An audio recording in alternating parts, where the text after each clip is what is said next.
Members, and good evening, ladies and gentlemen. Welcome to this meeting of Area Planning Subcommittee East. For the purposes of the webcast and to be clear, if I could introduce the people sitting here. My name is Councillor Paul Kesker and I am chairman of tonight's meeting. To my left is Heather Brady, who is my vice chairman. To her left is Laura Kerman from Democratic Services. To my right is James Rogers, a senior planning officer, and Rebecca is dealing with the webcast tonight. She's in the far right-hand corner. I must make the following announcement. I would like to remind everyone present that this meeting will be broadcast live to the internet or filmed and will be capable of repeated viewing or another use by such third parties. If you are seated in the lower public seating area, it is likely that the recording cameras will capture your image, and this will result in the possibility that your image will become part of the broadcast. This may infringe your human and data protection rights, and if you wish to avoid this, you should move to the upper public gallery. Item 2 is advice to public and speakers. Laura, that has been done, I take it? Has been done. Thank you.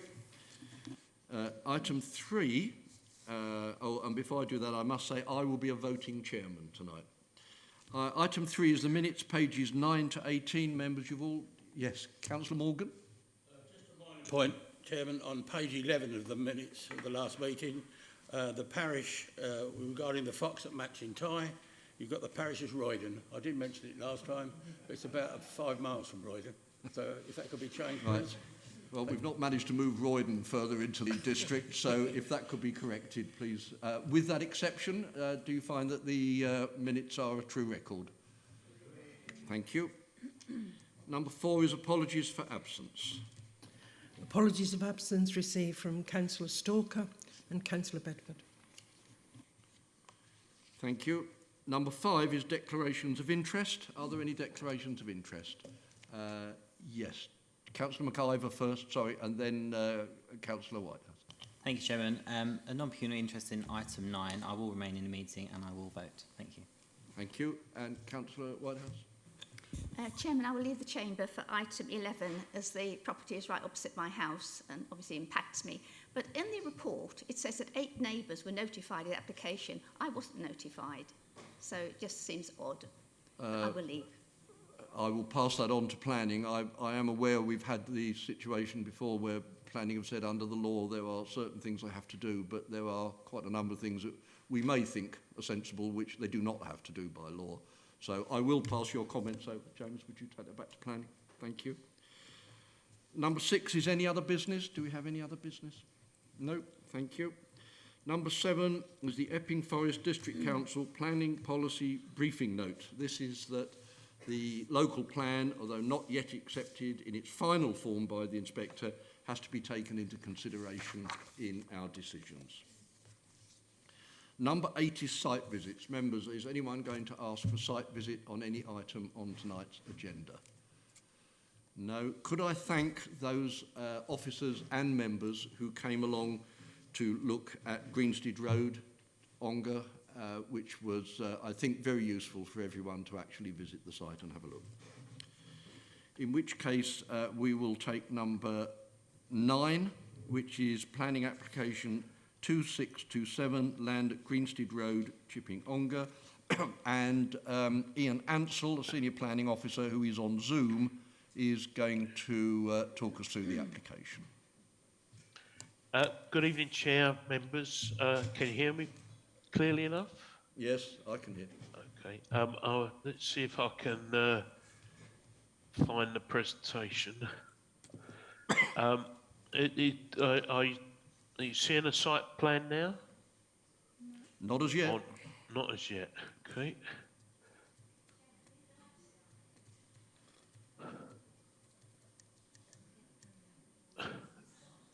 Is that any better? Yes, we can see the site plan. Okay, so this is a red line plan of the application site, land at Greenstead Road.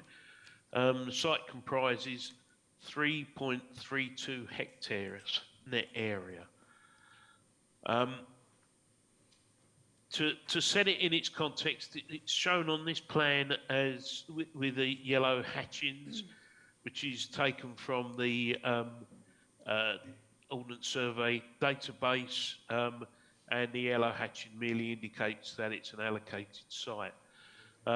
This also shows one of the constraints, the red line running through the middle there, and I'll come on to that in a moment. But this is shown to see the context of the site. It's on the western edge of Ongar, and is currently undeveloped. The site is opposite Chippinonga Primary School, and there are footpath connections through the local roads to the north on up to the Essex Way, which is this route along here to Sainsbury's, and in the other direction there are footpath connections either side of the school, but in this direction on the east side of the school in particular, and these paths go down to Mardenhash this way and to Stamford Rivers in this direction. So looking at the site in a bit more detail, this plan shows the site constraints, and it's quite clear that there are a number of them. There are 2 preserved trees within the site boundaries, or this one's right on the edge, and another significant tree has been identified on the adjoining land here. There are 2 pipelines crossing the site. This larger pipeline, excuse me, is a Cadent gas pipe, intermediate pressure pipeline, and the zone denotes that with this type of pipeline, a 20-metre clearance zone has to be maintained for maintenance. So that's this pipe running through here. We have this second pipe running across this part of the site, which is a Thames water pipe, and that's a 6-metre wide clearance zone. You can see that there is a watercourse, a ditch running along this part of the site and round behind the houses in Fairfield Road. This is the low point of the site, and here, and this is the high point of the site, and the arrows signify the way the levels fall. I'm sorry, Ian, can you stop for a moment? Yeah, Councillor Sure. Whitehouse? Apologies for interrupting, but I just wonder if Ms Chancellor could present the presentation using slideshow so the images fill more of the screen, because at the moment it's in edit. Okay, mode. let's see. Sorry Can you for do that? interrupting. I don't know. Slideshow. Someone tells you what to do next. Click on the bit that says from current slide. That's one in from the end, yeah. That one? Yeah, got it. Here you go. Is that better?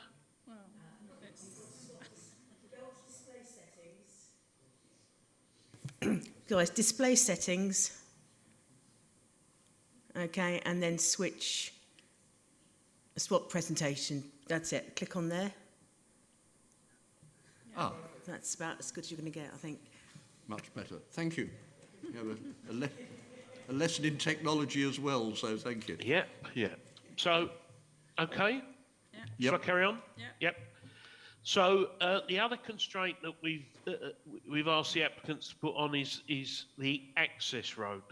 The position of the access road has been determined by the Highway Authority to be sufficiently distant from the bend. The Highway Authority view was that a junction could not be created here where the existing access gate into the site is because of the constraints of the junction. So this is a site constraint that arises from the need to position the access where it is. So, taking account of those constraints and others, we find the site splits up into certain portions. The 6-metre pipeline runs across here. The 20-metre clearance zone runs across here, and then there are other areas of the site, the roadway, an adequate protection zone around this tree, the watercourse around the site, and a SUDS provision of a balancing pond that is required to be provided in this corner. So this creates a number of areas not capable of built development, and the buildings are restricted as a result.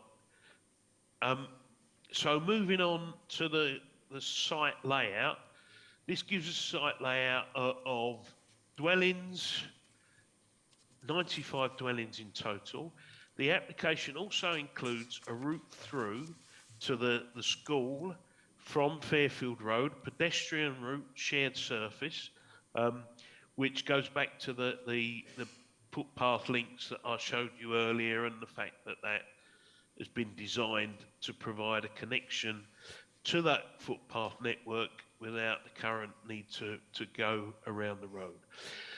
So the development is a mix of 2, 2.5 and 3-storey buildings. At the core of the site is a cluster of flatted blocks that are 3 stories. There's a 2.5-storey flatted block here, and the remainder of the development comprises houses, of which 29 are 1 bedroom and 66 are 2 bedrooms and above. So there's a broad mix of house types. There are 13 different house types spread across the site. And there's this is a parking plan that shows units in yellow are allocated 1 parking space, and units in blue are allocated 2 parking spaces. And there is a limited provision for visitors as well. So going back up, so the key issues that we've had to address is the site is an allocated site in the draft local plan and is seen as a key element in meeting housing need in Ongar. There's been considerable discussion in the application around managing drainage and wider flood risk, and that has included updating the watercourse and the introduction of this sustainable drainage feature of a balancing pond in this corner of the site. In ecology and landscape terms, there's been a detailed hedgerow assessment. The existing hedgerows and an opportunity to enhance those around the boundary of the rear part of the site has been explored. Much of the hedge around the front will be retained, albeit at a lower level. And then there's biodiversity enhancements across the centre, as well as a leap play area here and a lap play area here. In highway terms, the new access is there, and there is provision in place. I'll come back to the Section 106 agreement later, but there is provision in place for moving the speed limit, the 30-mile-an-hour speed limit, further to the west to slow vehicles as they approach this junction. The scheme has a policy-compliant affordable housing provision, which has been agreed by the Council's Affordable Housing Officer. And the design includes a variety of stock, 2 to 3 stories, as I've already mentioned. In terms of overall parking provision, there are compromises to be made, and one is in the overall level of parking. An error in the report has been highlighted and looked at further, and there is a shortage of 20% parking on the standards contained in the current Essex parking standards. However, there is a high proportion of cycle parking incorporated into the scheme as a result. It should be noted that Essex Highways do not object to the level of parking being provided on the development. There's a comprehensive Section 106 package accompanying the application to cover local services, including education, libraries and community facilities and healthcare provision, all of which have been the subject of consultation with the relevant bodies. Open spaces and green infrastructure contributions, the highway improvements, not only in the immediate vicinity to the site, but to the main road network and including bus sign information at the lower end of the high street, and contributions relating to the mitigation of the impact on the Epping Forest Special Area Conservation. But as I said, there are compromises in terms of parking and housing mix, and some of the other issues are matters of subjective judgment in terms of design and layout. So, taking all of those things into consideration, we've taken a view as officers that there are substantial benefits arising from the development, and that given the allocation of the site, the scheme makes a reasonable attempt to meet the needs of the town in terms of delivery of unit numbers to comply with the plan. Failure to deliver allocated sites obviously raises the issue of failure to deliver allocated sites to the level that they are allocated for, and this has got an allocation of 107 dwellings, has implications that further sites would then have to be found elsewhere during the plan period to meet that need. Our view as officers is that, subject to the legal agreement and to the conditions, that this development can make a positive contribution to the town, and we've therefore recommended for approval. Thank you, Chair. Thank you, Ian. Do we have drawings of the designs for the houses? Yeah, sorry, let's...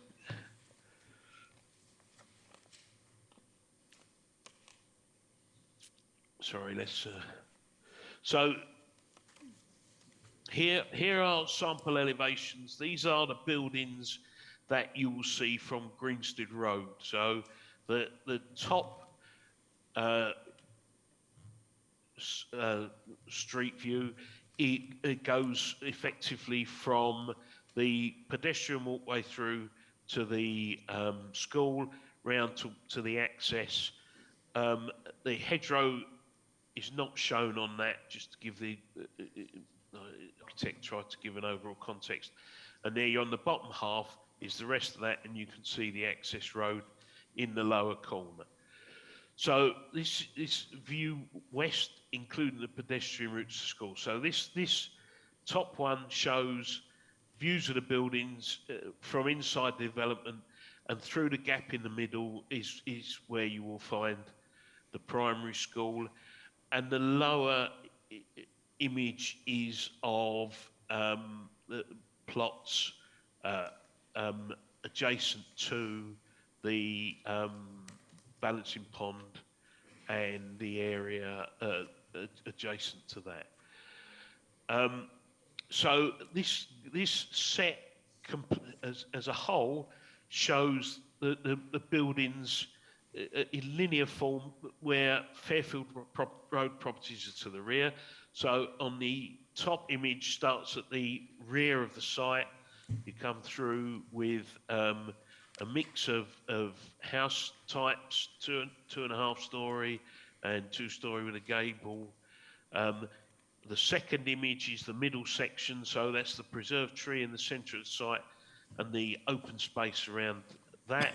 And then it goes on to the flatted element at the southern end of that cluster, and the biodiversity area, the area in which the watercourse runs, and beyond that is the leap. Right, thank you. Would it be possible to leave up on the screen one of the plans of the entire site? You had 2 to begin with. That one, yep. I think that would be the most useful for members. Okay, thank you. We have 3 speakers. I would remind you this is a big site, but nevertheless we do have to keep to 3 minutes for each speaker. So our first speaker is Mary Dadd, who is an objector. Thank you. Greenbelt changes will be adopted in the new local plan, so presumably new policies apply here. They ensure developments meet local needs and reflect local character. Crucially, policy SP2C only permits development complying with all relevant policies in the local plan. This application is contrary to strategic policies on density, housing mix and minimum parking provision, resulting in crammed homes out of character with the rural edge of Ongar and undermining an existing balanced community, so against H1A. Why are officers recommending approval? Density of 36 per hectare is set in the local plan and must be the starting point. This is much higher, about 59 per hectare and up to 113 in parts. You can't build on gas pipes or sewers or areas with seasonal surface water flooding, but that is included in the calculations. To mislead on density? Density is too high for the location, so it's contrary to SP3I.E3, which is edge of settlement. Housing mix in Ongar is about 70% 3-bedroom plus, similar to EFDC's agreed housing need. As the third largest site in Ongar, this suits family homes. There's no justification given for fewer 3-bedroom homes, but more 1-bedroom, contrary then to H1B, and nowhere else to address this balance in Ongar. In 2020, ECC wrote it would not support any reduction in minimum parking provision in Ongar, also being contrary to its own policies. This has not been rescinded. Reading T1 and ECC standards confirms that Ongar does not meet criteria for reduced parking provision. Officers' recommendation is therefore unsupported. The development has 20% shortfall, that's 39 too few spaces and contrary to T1 Part F. The development net area is smaller than anticipated, so it can't provide 95 homes and comply with local plan policies. Sections 2.77 and 2.81 in the local plan states 11,300 housing need is overestimated to allow for some sites falling short with possible contingencies available. 30 less here, for example, is insignificant, not even 0.3% of the total. This application has too few 3-bedroom homes, insufficient parking, and is too dense for the location, so contrary to H1, T1, SP2 and SP3. It undermines the local plan, and over 500 people rightly objected. Development must meet local need, reflect the character of Ongar, but also comply with local plan policies. This application does none of that, so must be refused. Thank you for listening.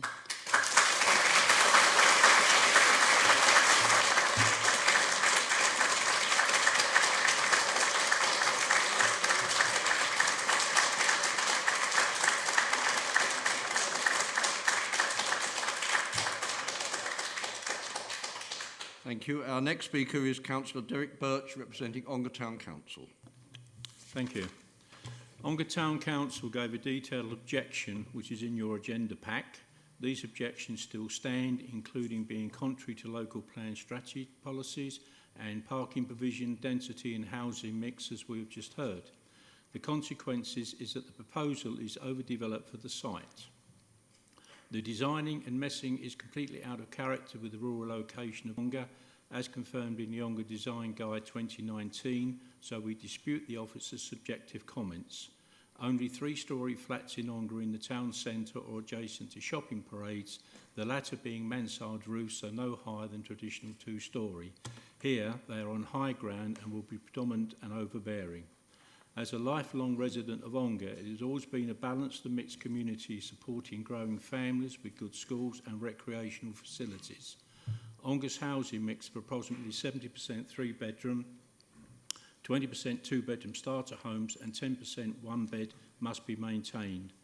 Ongar's market need for 3-bedroom with gardens and decent parking. You can ask any estate agent in Ongar.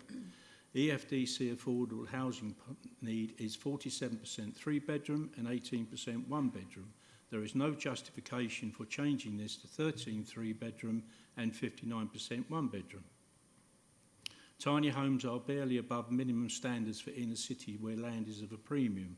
All 3 and 4-bedroom homes have bedrooms in the loft with nowhere for expansion as families grow. Ongar has little employment and poor transport connections, so residents only rely on cars. Many workers also need to park work vans overnight. The car parking space is 20% short of even the minimum standard. There will be at least 39 cars and vans overspilling on nearby roads, including the Country Lane Grinstead Road, causing chaos.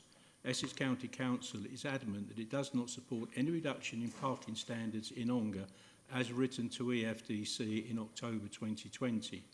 In addition, despite raising serious concerns about seasonal surface water flooding of the site in the Cripsey Brook River Basin, there is no reassurance that mitigation is robust or that nearby downhill homes won't be adversely affected.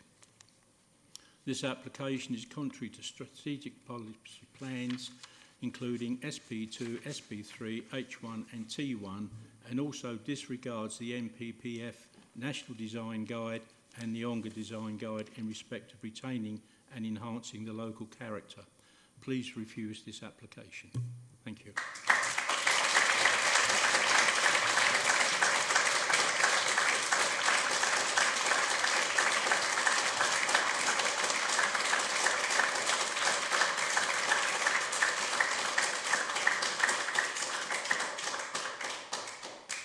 Our third speaker is Danny Simmons, who is the applicant's agent, and you, sir, also have 3 minutes. Good evening, committee. I am Danny Simmons. I'm from RPS. I'm a planning consultant acting on behalf of the applicant. As you are all aware, the application site is allocated in your local plan for 107 dwellings. These application proposals have emerged following detailed discussions and negotiations over 3.5 years so as to achieve an acceptable development. During that time, the applicant has undertaken extensive pre-application discussions. We've attended 2 meetings with an independent quality review panel. We've had meetings with the chair of the Ongar Neighbourhood Plan Group. We attended a remote meeting with local residents, and we've submitted detailed reports and engaged in correspondence with all of the statutory consultees. The result being that the proposals are supported by your professional officers and all technical issues have been resolved. The level of car parking has been heavily influenced by the input from the Quality Review Panel, who, like officers, are looking to balance provision with the requirement to promote sustainable travel patterns. And on this point, there is no objection from the Highways Authority. In terms of density, you should be aware that the application proposals at 95 units, the equivalent of 27 dwellings per hectare, is less than that proposed in your local plan and less than the adopted local plan standard of 30 to 50 dwellings per hectare. For the avoidance of doubt, the site allocation in the emerging local plan takes into account the site's constraints. Accordingly, it cannot legitimately be claimed that the scheme is an overdevelopment. In terms of design, the proposals, including the mix of units, has been based on advice within the Essex Design Guide and the characteristics of the local area. Again, heavily influenced by advice of the Quality Review Panel and worked up following lengthy and detailed discussions with your urban design officer. The issue of flood risk and drainage has been addressed in full, with a number of lengthy and highly detailed submissions accompanying the application. As a result, the proposals are fully supported by the County Council as local lead flood authority and the Council's own drainage officer. The proposals will bring forward a number of benefits which can be summarised as follows. Much needed housing, much needed affordable housing, the mix of which has been agreed with your housing officer. Significant financial contributions towards education, health and community facilities, improvements to surface water drainage to the benefit of the wider area as well as the application site, biodiversity and ecological enhancement, provision of a safe pedestrian link to Chipping Ongar Primary School, and the consequential benefits of construction jobs and increased revenue to Ongar Town Centre. Can I ask you to wind up now? Yes. You have gone over your 3 minutes. Plus, of course, the site is allocated in your soon-to-be-adopted local plan. The delivery of this sustainable site will significantly reduce pressure on other less suitable sites in and around Ongar. Thank you for your time. Thank you. Before we go on, I have got one question. The Quality Review Panel, who sits on that? Anyone know? Someone's still got a microphone on. Thank you. Chairman, as you will probably remember, or actually probably don't remember from the number of presentations we have, the Quality Review Panel is a body of independent people that are pulled together. When I was planning portfolio holder, we produced several annual reports showing the work that they'd actually done. They also sit and review applications around the Harlow and Gilson Garden Town. Chaired, and I forget the chap's name, but he's Peter Maxwell, that's right. I keep confusing him with the composer. Peter Maxwell, who's an eminent member of the planning areas.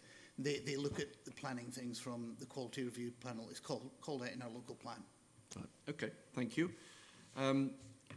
Members will be aware this is actually in my ward, but I don't intend to speak first. Could I call Councillor Vaz first, please? Thank you, Chairman. We have to build houses, we know that, but we can build them so that living in them is a pleasure. This development fails in that respect on at least 3 counts. Firstly, the density is too high.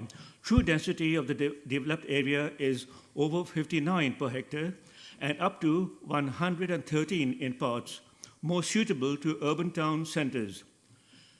Density of 36 per hectare is set out in a local plan. This must be adhered to. Otherwise, what's the point of having local plans if things are changed on a whim? The density as set out in this application goes against policy SP3.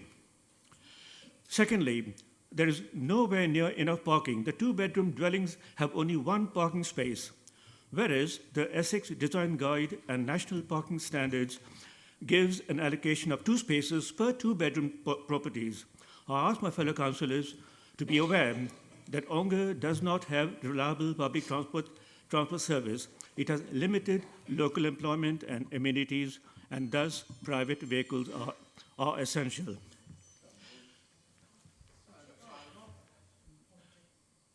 If this plan goes ahead without adequate parking provision, the chaos and misery that would be created with cars parked on pavements all over the surrounding roads would be unimaginable and perhaps even dangerous where there is a bend in the road with restricted visibility, as there is in this case.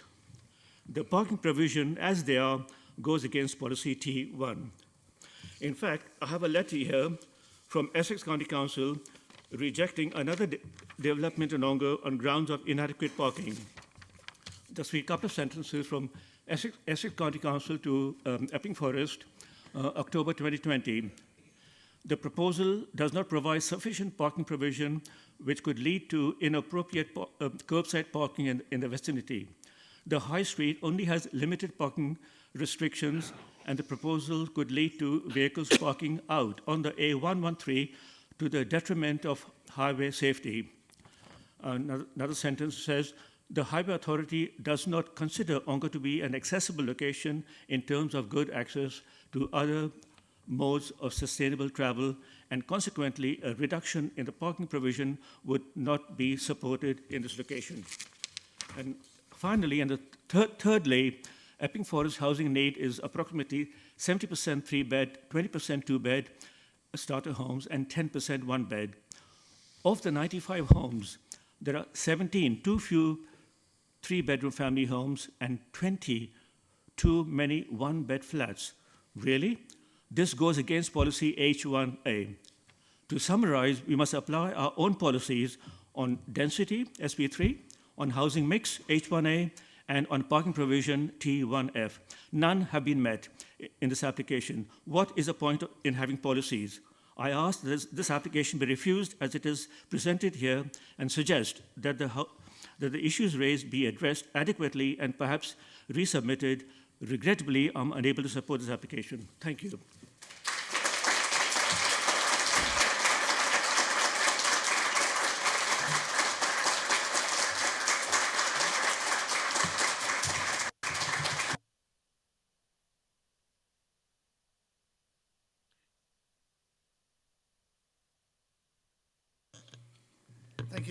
Thank you, Chairman. And I must say I found the visit to the site very helpful indeed. It was very useful to be there, and I was very glad that I had asked for that site visit. I was also glad that the weather held out reasonably for that site visit, and it was dry. I have listened to everything that's been said. I do take exception to some of the things that have been said. We have an area which I think the officer presenting said was 3.32 hectares. In the report, I think it says 3.45 hectares. 95 houses in that is as somewhere around about 27, 28, 29 per hectare. You have to look at the whole site because that's what density is. You can't take individual parts of the site and say it's denser there than elsewhere.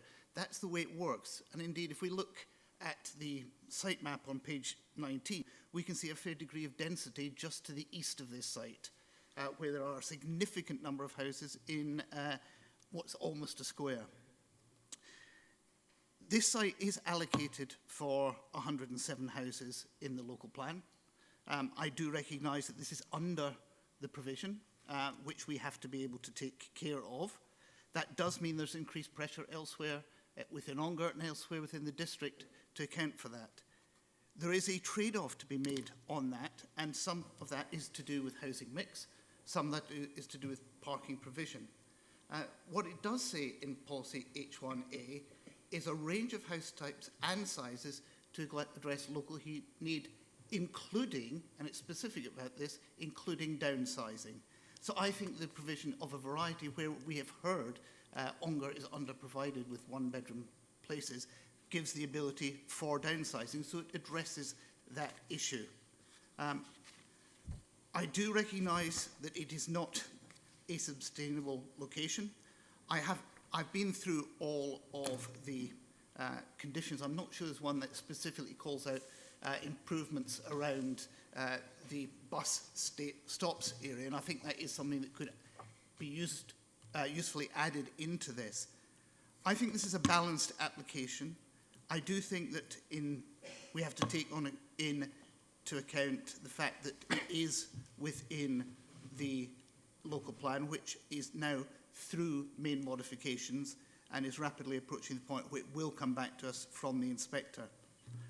As such, and given looking at the designs and the location, the provision of play areas, the provision of the openness of the site, the provision of the walkway through the site, and given all the additional contributions through Section 106, I think on balance this is something that we should actually be supporting, and I will be happy to support the recommendation to grant.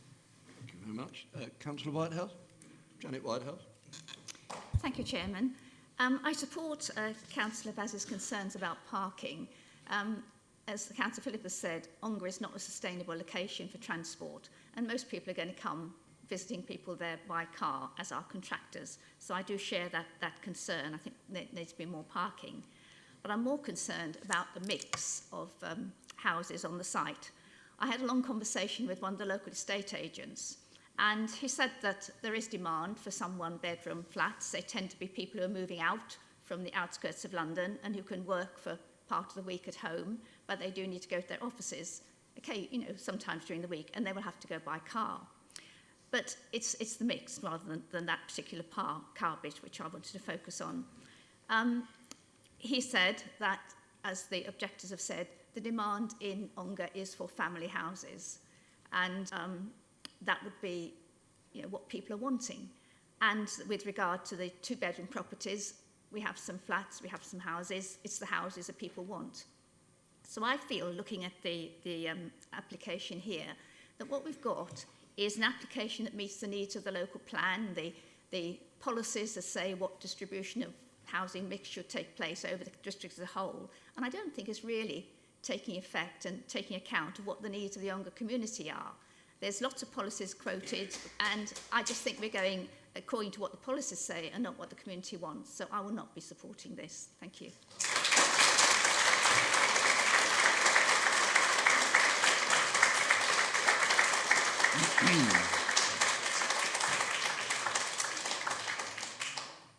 Perhaps I should say publicly, and I know I don't need to remind councillors, that all our applications are decided individually on their own merits. And we do not take any notice of any additional or external matters that might be relating to it, and I know there could be some that could be considered here, but they are not part of the planning application.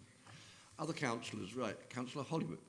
Thank you, Chairman. I've just got a question around the affordable housing allocation. Just in terms of that allocation, I know in previous sites, developers have brought forward parish homes. So I believe in one of the sites coming forward in my area, they're looking at specifically affordable homes for people who live in the parish. Is there any capacity to change the recommendation so that the affordable allocation goes specifically for people in Ongar? And I'm sure there are young people in Ongar also wanting to find one-bedroom flats as well. Thank you. I'd have to take advice on that, Mr. Rogers. Sorry? I was Ian. Ian? Oh, sorry, Ian. Yeah, do apologise. It's because you're here. Ian, can you come back to us on that one? A change there? Well, the final details of the Section 106 agreement are still to be worked out. If my view is that if members wanted us to stipulate a parish homes requirement, then that's for members to recommend. If that proves to be impossible, we may then have to come back for further consideration. Thank you. Councillor Whitbread again. If members were minded to support a condition to that effect, I'd be happy to propose it. Okay. Would you like to read us out something on those lines and have a seconder? So the proposal would be that the affordable housing allocation goes specifically to people who live in the parish or the town of Ongar. Right. Thank you. Do we have a seconder? Yes, Councillor McIver. Members, you've heard that suggestion for an additional... sorry, yes, Councillor Whitehouse. I'd like to hear a bit more about how that would work in practice, because I'm conscious Ongar's a market town. It's got the sort of function of serving the parishes of High Ongar and Toot Hill and you know, some of the other very small rural parishes around the market town of Ongar. And the housing market, I imagine, expands into those areas as well. And there are people. So I wonder if the parish is the right unit. Yes, Councillor. I'd be minded to take advice from local members. I see Councillor Balcom and Councillor McIver there, whether you'd want to extend it out to maybe a mile, 2 miles, or yourself, Chairman. Well, we have High Ongar on one side and North Weald on another, plus, as you say, small villages. Yes, Councillor Phillip. Chairman, can I suggest perhaps that the housing portfolio holder creates a policy within the housing area that defines what a parish or a local need is around somewhere like a town like market town like Ongar, rather than us trying to come up with an arbitrary decision now, pass it back to the proposer of the condition to come up with a firm policy that we can actually have adopted, and that will secure that in perpetuity going forward. I take that point. It won't actually affect this particular development, though, will it? If we agree that we want, perhaps rather than just saying parish houses, say local houses, with that to be defined by the housing portfolio holder, if my colleague is willing to accept that. I'd be happy to accept that. Okay, well, we have a proposal and seconder, so can we just vote on that additional condition and then we'll go back to the main question. All those in favour of that additional condition?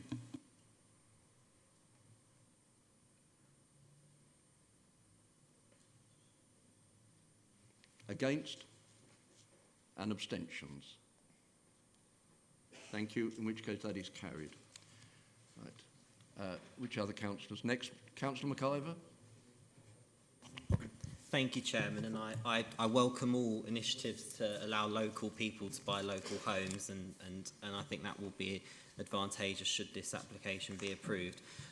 Chairman, I'm very mindful that this application is within our local plan, but as you quite rightly pointed out just now, I think there is a reason why every now and then humans are asked to just mitigate decision-making processes, and I think that sometimes, for all the reports in the world, sometimes it's always useful to hear what we as humans think on these matters. And I have a few concerns, and I think it's firstly to point out that I'm very accepting that this site will be developed, and I think it's important that we do have long-term plans for market towns like Ongar, which of course are very ancient, and I'm very aware of that. And that is partly my concern, is the manner in which this site, and I think it's quite clear actually from the screen that's been left on, this site is obviously being built around very old infrastructure, and it is a shame that there isn't been in my opinion, an attempt to update infrastructure and then develop. But of course, I appreciate the ship may have sailed for that. So working with what we've got, I do have a concern, particularly due to flooding. And I know it was mentioned by the applicant's agent, so I will stand corrected. Are we, and this is, I guess, a question for the planning officer, are we confident that development on this site cannot in any way make flooding worse for the neighbouring residents? Are we completely confident that the flood mitigation strategy can categorically ensure that there is all possible efforts to make sure that flooding cannot be any worse than it already is? Because I'm talking like flooding isn't a problem. Flooding is an enormous problem, particularly in this part of Ongar. In fact, the road is closed, just slightly left to the screen, not even with huge heavy rainfall. So I would just like clarification from the officer on that, because of course if this development has got mitigation which can ensure that flooding that's already an enormous problem can't be made any worse by development, then of course that may reassure me on the flooding point. And of course it is also very important to bear in mind that this road, and I appreciate all statutory consultees have been consulted and don't raise objection, but anybody that uses that road, particularly in rush hour with the school right there, will know that that road you cannot get two cars past it, particularly with the vegetation that can grow from either side of the road, especially this time of year. Not to mention that we can call it a road, we could also call it a car park on certain hours of the day. So I just have slight concerns about the increase of traffic as a result of an extra 90 odd dwellings being in situ.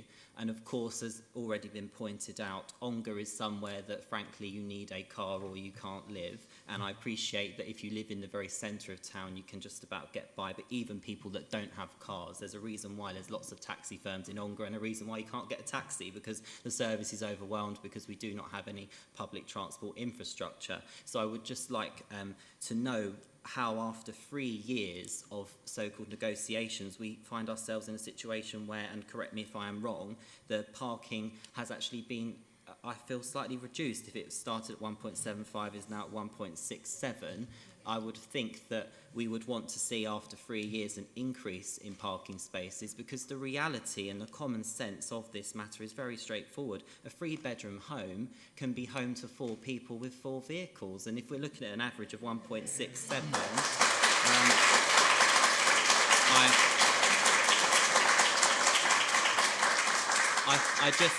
I just fear that whilst I really support healthy lifestyles and cycling to work and cycling to school and cycling to the shops, in principle and practice, it may be good to have parking for cycles on a development, but of course there's nowhere to actually put your cycle when you get to the town to do your shopping anyway. So I think we just need to look at increasing parking. That certainly, I think, is something that must be considered. And of course I hate the idea of a development in 2022 not meeting all of the Essex design guides. A huge amount of work has gone into the Essex design guide, and it seems to me that it just falls slightly short of what's recommended, and I don't think it would take much to just tweak that. And with regards to the site, I think it's also important to remember that Greenstead is not Ongar. Ongar is made up of lots of different places, and Greenstead is the most rural part and arguably one of the most historic parts, because it has the historic church, the oldest wooden church in the world.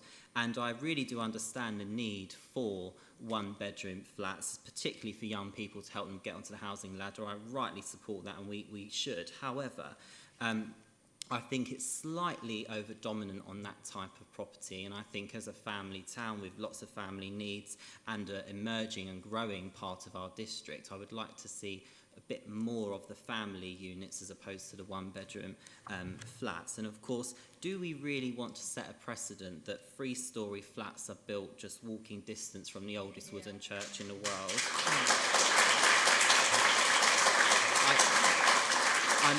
I'm not suggesting for a minute that we shouldn't have flats in Ongar. I think it's actually a sensible way to provide housing, but it must come with the infrastructure. And I don't know if we can go back to the Ian. I don't know if it's possible to go on the slide to where you show the parking, but it seems to me that the lesser parking is where the flats are. And I would argue that if we've got people moving out from the city to somewhere like Ongar for a change of lifestyle, they're going to obviously need to drive to the city because we don't have the infrastructure links, but then they've got the least parking. So I don't quite understand the logic of that. And the visitor bay provision, I think, is something that we need to seriously consider whether we've got enough visitor parking. And the final point, and this was raised by Ian's presentation, the footpath to the school. I think that's a fantastic idea because it's such a dangerous road. This is a very dangerous road as it is. So any opportunity to make it safer for children to walk to school, I fully welcome. And I think most residents of Ongar would welcome an additional path to walk. However, I don't know if the crossing's in the right location. It's right on a very sharp bend. So I don't know whether we should reconsider where that goes. But on balance, I also do see the benefits to housing. I really do see the benefits. I think the design, whilst I think we could argue it could be a bit more Hungarian, I think that the design is, acceptable, having seen some other developments that are approved. I don't think we would be able to say that design is somewhat unacceptable. So I'm okay with that. I like the idea of there being an additional play area, but I think we should also remember that that is in quite a dark sort of corner of the site, and my concern would be, could that be exploited by illegal activity? So I would be interested to know if there's any plans to have lots of lighting in that particular part of the development and whether there'd be CCTV. But I accept that's a minor detail, but I think it's important to look at these details. I think the conditions on the sale, welcome Councillor Holly Whitbread's proposal. I think local people buying local homes is what we need. But I do also fear that the benefits for the town, considering the scale of this development, and I appreciate it might be just slightly under what the local plan will allow, it is still an enormously scalic development for a very rural town. And I don't know if £7,000 odd for the library and some other benefits in fiscal terms is a little bit, want for a better word, tight, and whether I would seek advice from the planning officer what more we could get for the town of Ongar, not just for the disruption that will be obvious during the construction, but the evident disruption that's going to be caused. If you drive through Ongar High Street at night time, it's full of cars, not because there's a nighttime economy, but because everyone hasn't got parking in their homes. So there is obviously going to be disruption. I'm not suggesting that we should refuse an application on that potential problem, but is there, and I'll ask the officer, if what more we can ask for the town of Ongar to ensure that there is there is a mitigation to the disruption for the residents. And I would also ask if we could have some fiscal support for the very historic church that is walking distance from this particular site, which I feel's integrity is slightly in question from the development. I also am going to like to put on record that I understand my position here on these benches, whilst I am the county councillor for Ongar, that I'm very much here representing the people of North Weald, and therefore when I sit on this bench with that job description, I also understand what the potential impacts could be on other parts of the district, such as North Weald. However, I would seek consensus that the people of North Weald would feel just as potentially concerned as I do about an application of this type. So in summary, Chairman, I understand that there would be development here. I welcome development here to an extent. However, I do think some of the details are slightly overridden. I would be interested in what the officer can do to help me perhaps propose some more conditions to make this more acceptable. Thank you. Thank you. Ian, I think flooding was the first thing that was mentioned. If you could unmute yourself, thank you.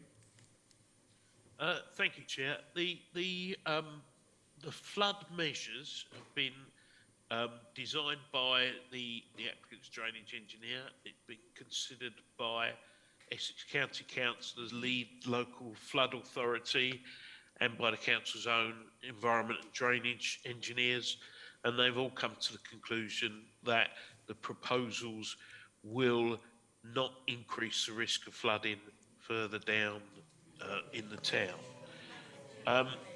couple of other issues that perhaps pick up on. In terms of the play area, and presumably Councillor was talking about this area here. This small block of flats has been introduced. It's a 2.5-storey block, but it includes active frontage on both sides, so that there is an element of overlooking of this space from these flats. There is also a condition on about lighting. We wouldn't expect it to be lit up like a football pitch, but clearly there's a degree of lighting that is appropriate to such an area. In terms of the Section 106 provisions, the amounts agreed in terms of education, libraries and healthcare have all been, as a result, consultation with the relevant authorities, and the other provisions are broadly in line with the infrastructure delivery plan that the council is adopting alongside the local plan, save for some green space contributions which have been eliminated, recognising that there is green space provision within the site, but there is provision for wider green space contributions to local parks and such facilities. And once, if members are minded to approve, subject to the terms of the legal agreement, then it's a question of interpretation what are local community facilities. Where do people charge their electric cars? Councillor Whitehouse, then Councillor Whitbread. Thanks, Chairman. Yeah, there's sort of two areas I wanted to explore a bit more, if that's all right. And the first is we've heard quite a lot about the length of time, the attention to detail that's gone through the preparation of the plan. I think it'd be helpful to understand a bit more about the changes that have happened to the plan over time, and particularly what the quality review panel feedback has been and the impact has been of that. More specifically, on the issue of parking, which is a tricky one, pretty much wherever we have a development. I mean, firstly, there seems to be uncertainty whether it's a 10% shortfall or 20% shortfall, and it'd be helpful to have that clarified. But secondly, if you are going to go for a development that doesn't reach the parking standards, you need to provide a credible alternative in terms of, active travel or public transport or whatever else. And I find it, we've seen how difficult this discussion is in the Garden Town with a sort of massive scale of development there, let alone in a sort of a market town like Ongar. And it's difficult to see how that would be provided. But certainly the proposals here, which are basically for prettier bus stops and some travel vouchers, are exactly the same bog standard active travel proposals that we get for urban new developments with limited parking, and even those which do have parking. So I find it difficult to see what will drive the modal shift which will be required if we're not going to end up with a level of street parking even greater than we've got on the neighbouring roads on the existing Greenstead estate. So yeah, if we could sort of have a response to those two things, it would be helpful. Okay, thank you.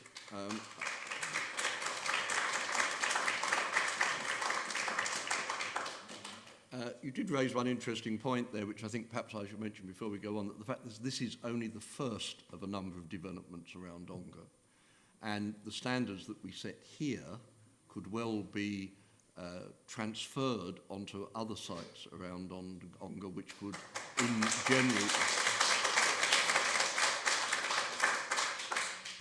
as much as I might like the applause, I would ask you not to do so if you don't mind. We are dealing with planning issues and only planning issues. But this is an important point. There are other sites coming along, and if we are prepared to drop our standards on this one, then there's no reason why we shouldn't be dropping standards on all of the others. Councillor Chris Whitbread next, please. Yeah, thanks, Chairman. And I think we've had some really good contributions to that planning argument this evening, which is really helpful. And when I first looked at this, of course, I'm looking at it as a site within our local plan that's gone through the process of the local plan and various different stages. And of course now it's the inspector's local plan, and it's sitting there waiting just for that final response on main modifications. So I'm very mindful where we are with local plan sites. I'm also mindful of the point that you've just made, that actually it's important that we don't compromise on what we've put into the local plan in the first instance. So I'm very mindful on that as well. There's a number of issues here that concern me, and I don't think it's all down to the developer. I think it's part of the times that we've been living through and the processes we've been living through. And it came very early on, and it was the piece where we had a remote meeting with residents. Well, I don't think you get enough from remote meetings on the big issues of the day. I'm a great believer in consensual planning applications where actually real people get in a room and actually see the plans and talk through what the concerns and issues are. And I think, if I'm honest, on balance, I think some of that is what's lacking here when we're looking at these plans today, Mr. Chairman. I don't blame that on the developer. This is a site that's within the local plan, and I don't blame, certainly don't hold that as the responsibility of parish or anyone else. So I think there's the human touch that Councillor MacGyver mentioned is something that has been missing, and I think has come to life probably more this evening. My key concerns to this, and the officer is quite correct, most of the Section 106 agreements are statutory requirements for education, libraries, that type of thing, and healthcare, although I don't know anyone who's happy with healthcare at the moment, and getting a GP on a regular basis is almost an impossibility. So, you know, I think we all struggle with that one, but again, that's not an issue for the planning application as such, because that's a social issue that we're facing post-pandemic, isn't it, in particular?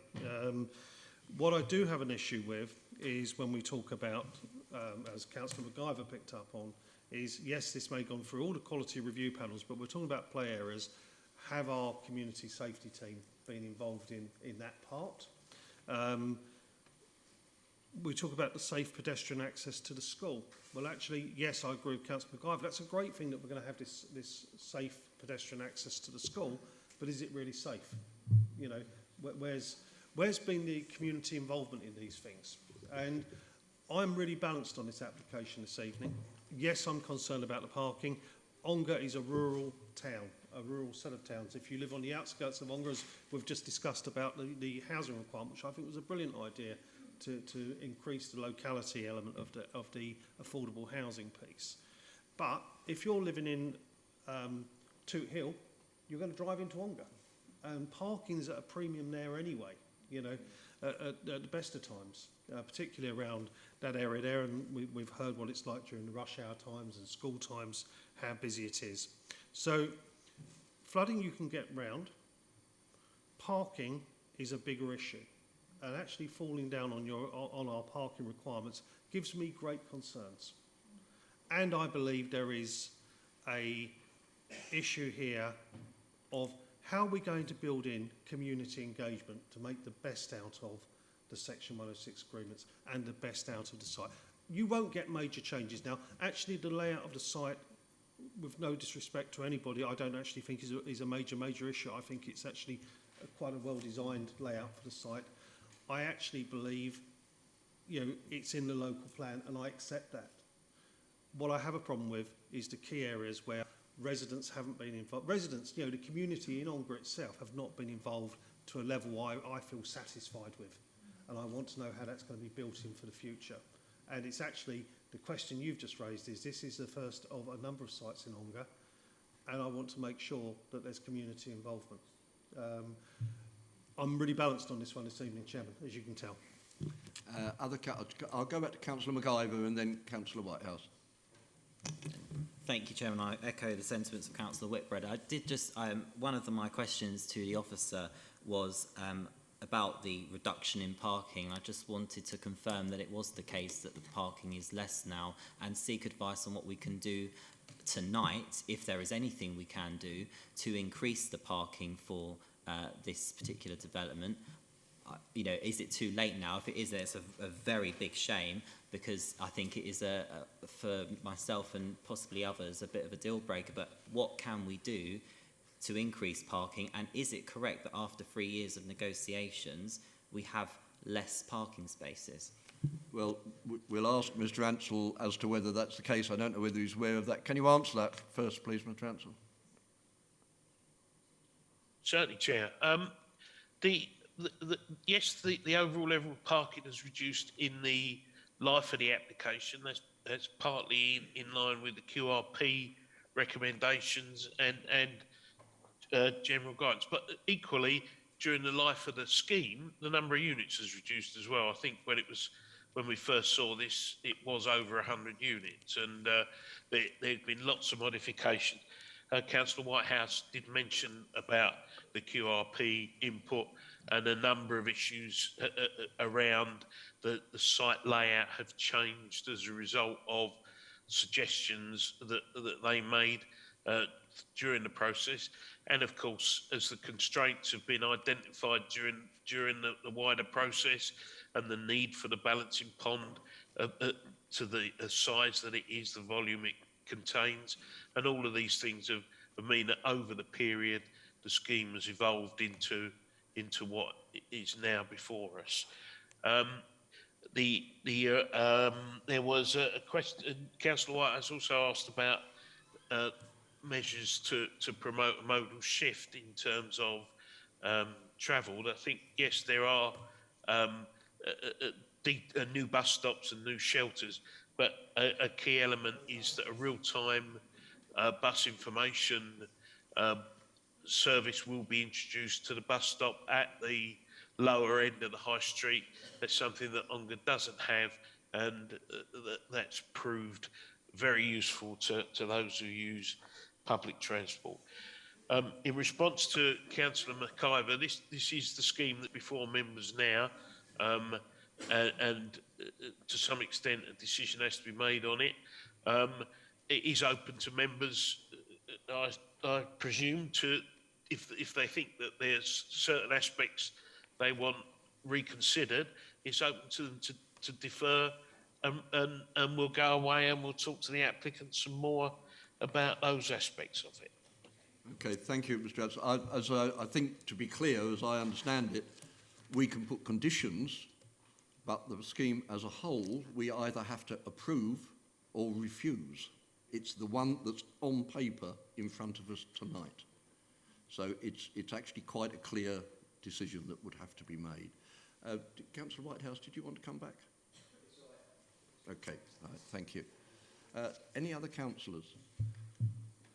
Well, I think I've given most councillors a chance to do this. It is my ward, and the one thing, several things worry me. Density does worry me to a bit. I think I'd like to describe this perhaps as when you've got a pint pot and you decide you're going to put a quart in it and it doesn't work.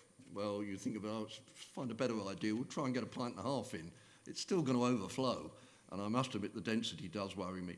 But the thing that worries me as much or more than anything else is the reduction in car parking on this site, because that is going to be a really big problem for this southern end of Ongar. And I don't think, as this stands, I can support it with the reduced parking as it is. Any other councillors would like to say anything before we go to a vote? Yeah, Councillor Whitbread. Yeah, Chairman, quite rightly this evening, and I seek advice from officers, quite rightly this evening we have to vote one way or the other on the principle of this development as it's currently set out.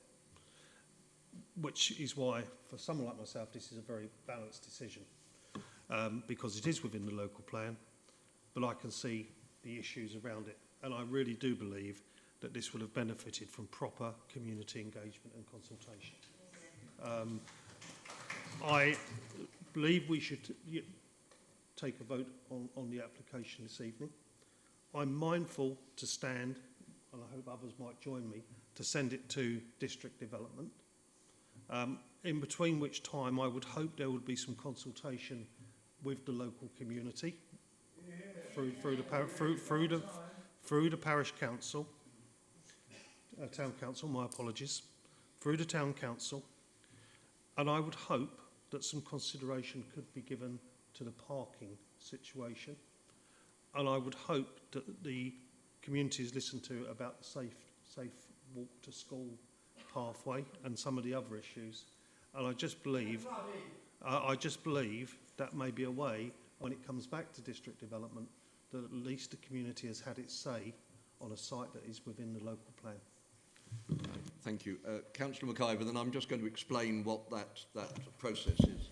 Thank you, Chairman. And on that point, the additional point I would make is, in time, should this application go to District Development Management Committee, could a more extensive analysis be done on the flood mitigation? Because as from what the officers have explained tonight, I don't know if all possible scenarios have been adopted, because I still didn't quite get an answer to say that this development can outright confirm flooding couldn't get worse. Okay, Councillor Brady? I'll just come in a little bit on that. I believe that's what the balancing pond is there for. That's what a balancing pond is. So you know, most of the time it's nearly empty, and then in times of excessive rainfall, and they do work, because if you're in North Weald, you know about your balancing ponds in North Weald, and yes, and Thornwood, and they all work fantastically well. And you should have seen the flooding years and years ago, and we haven't had any incidences ever since they were put there.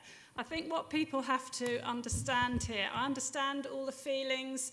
You know, lots of us would prefer there not to be all these extra buildings that we have to do, and we have spent years and years sorting out the better sites to put them in. And this one is adjacent to Ongar Town, it's right opposite the school, etc., etc. A lot of work and effort's been put into this. I think on so many cases it is very, very suitable here. But you do have to have faith in our planning officers, and you do have to have faith in the planning officers and the way things are sorted out, that they won't build a housing estate that's going to flood or cause flooding elsewhere. They do know their jobs, they do know what they're doing. And for the whole of Ongar Town, to all the individual people, everybody's got their own little idea what they would prefer, or prefer this or prefer that. I mean, the statement that 3-bedroomed houses might be bought and lived in by 4 people with 4 cars, presumably if 4 people with 4 cars, they wouldn't select this 3-bedroomed house. They'd select a 3-bedroomed house that had parking for their 4 cars. It's just everybody has their own little bit, and I think we don't want to get into those little details. That's all I feel. We don't want to get into those little details. They'll be all right. We've nearly finished the discussion. I must ask people to allow the councillors to have their say without interruption. Councillor McIver, and then I'm going to take an argument as to which vote should take first.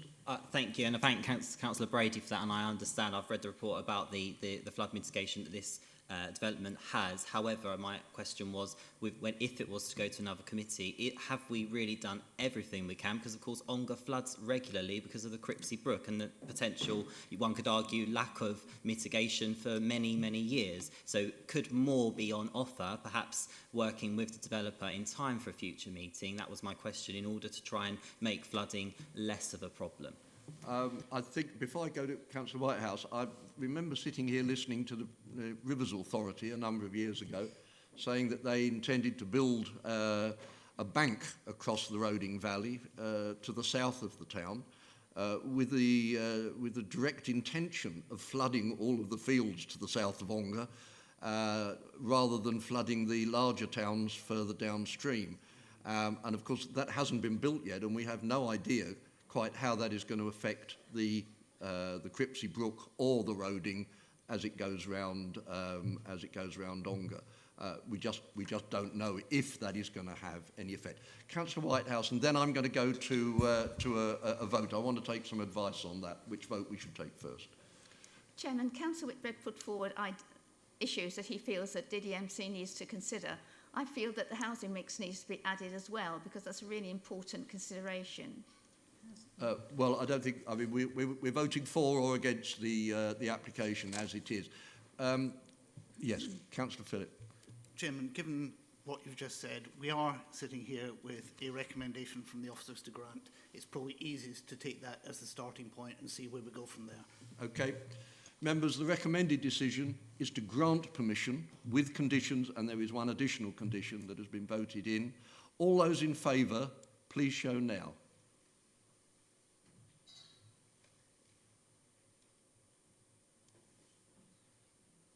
Yes? Those against?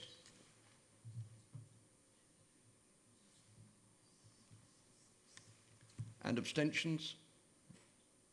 Okay, and the vote is? The vote is tied, 8-8. Yes, Councillor. Oh, right. Right, I was going to explain this. It's happened.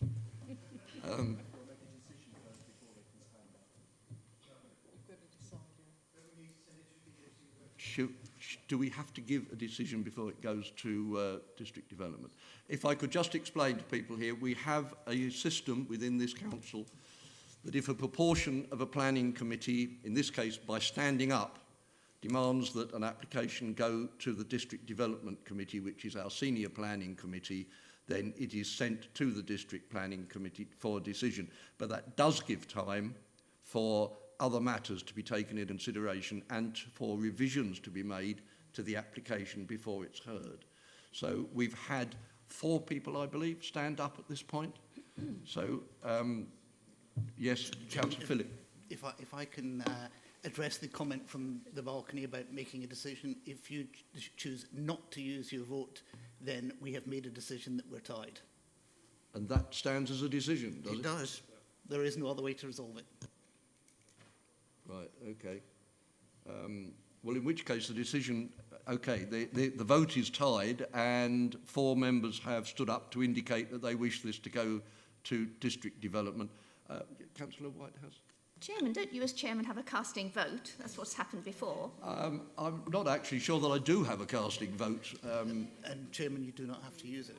Sorry? You do not have to use it. But I don't have to use it. Thank you. I can use one. But it's not going to make any difference to the decision because it's now been decided that this will be sent to district development. Sorry, Chairman. If you would like me to use my casting vote to say that it's not passed, I'm quite happy to do so because I voted against. So if I use my casting vote, then it hasn't been passed.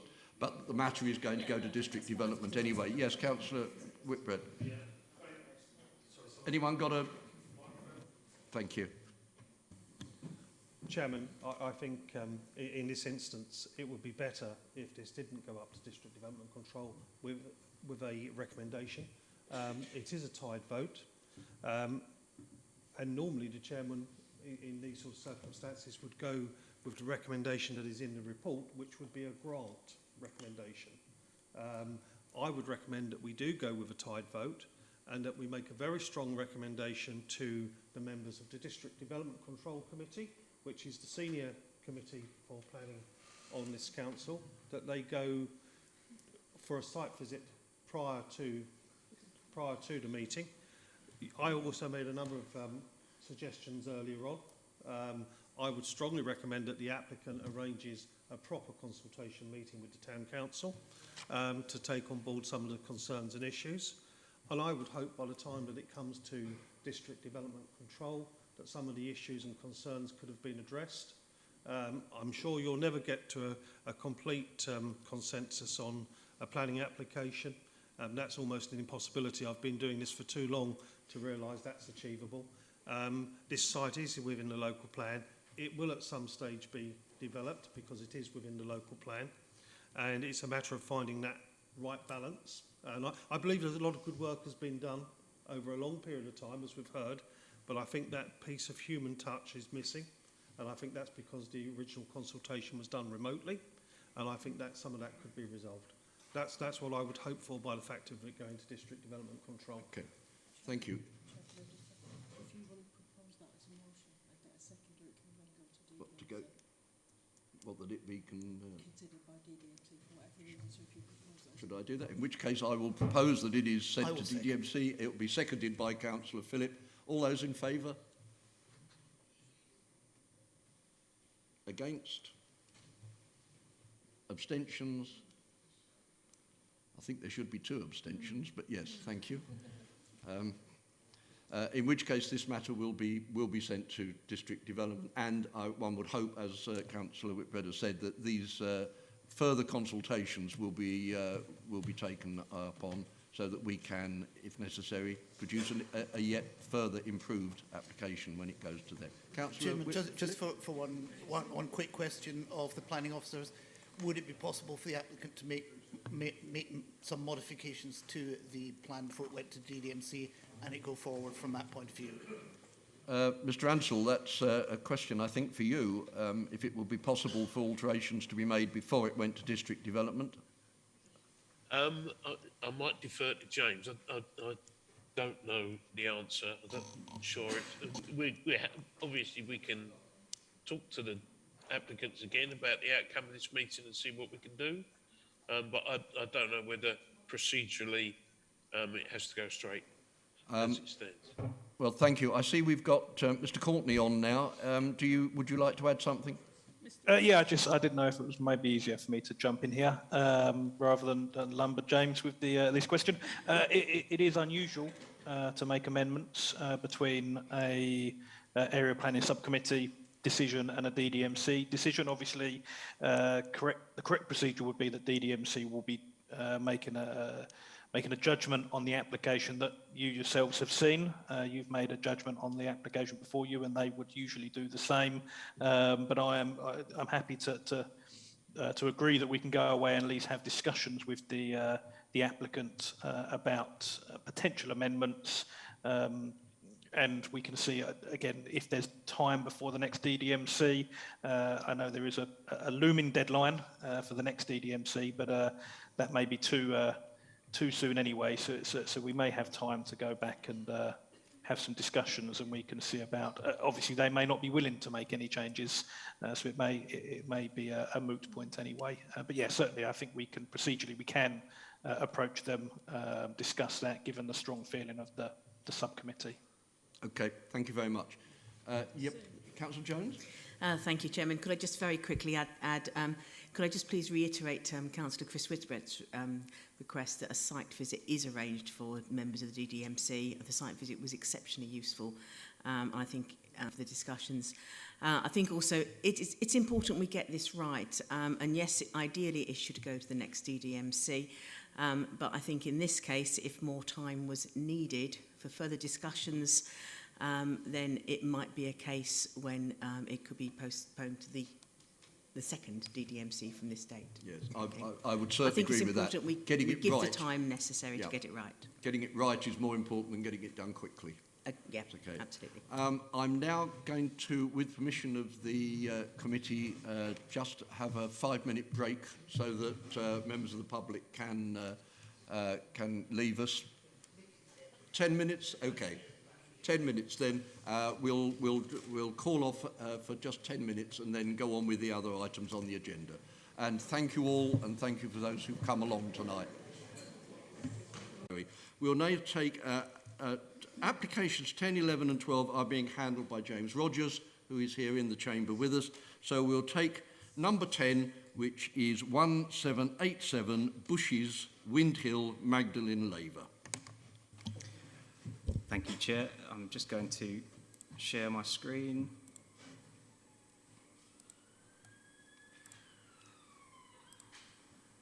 Okay. So, yes, item 10 is Bushes, Windhill in Magdalen Laver, EPF 178721. The proposal is for a new swimming pool, proposed extension to an existing residential annex, change of use of part of that building for stables, and the change of use of an adjacent field for the grazing of horses. The proposal is before tonight's committee since the majority of properties which were consulted have objected and where fewer than 5 neighbours were notified. And officers are recommending that planning permission is granted. So first, starting with the application site. The site itself is located in the very rural area of Windhill in Magdalen Laver. Currently on the site is an L-shaped building, which is located here, with an internal courtyard and an open field to the east. Bushes is the main dwelling associated with the site, and it is Grade 2 listed. So this is the aerial view of the site, giving you an idea of the rural character of the area and open nature of the site. Probably no surprise that it is located within the boundaries of the Metropolitan Greenbelt as well. So just some photographs. This is a photograph taken from inside the courtyard area, actually looking south towards a slightly different building. This one is taken from the field to the east, that's currently open, looking back to the existing building to the west as it currently stands. It's currently used for the storage of various materials as well. And finally, a picture of the open field, just showing the open character as it currently stands. So these are the existing floor plans of the building and the internal courtyard areas here. There's two small additions to the side of the existing building here as well, which is important because when we look at the proposal, the proposed extension, so as I said, it's a very modest and small extension. Essentially, it will square off the existing building to make it flush.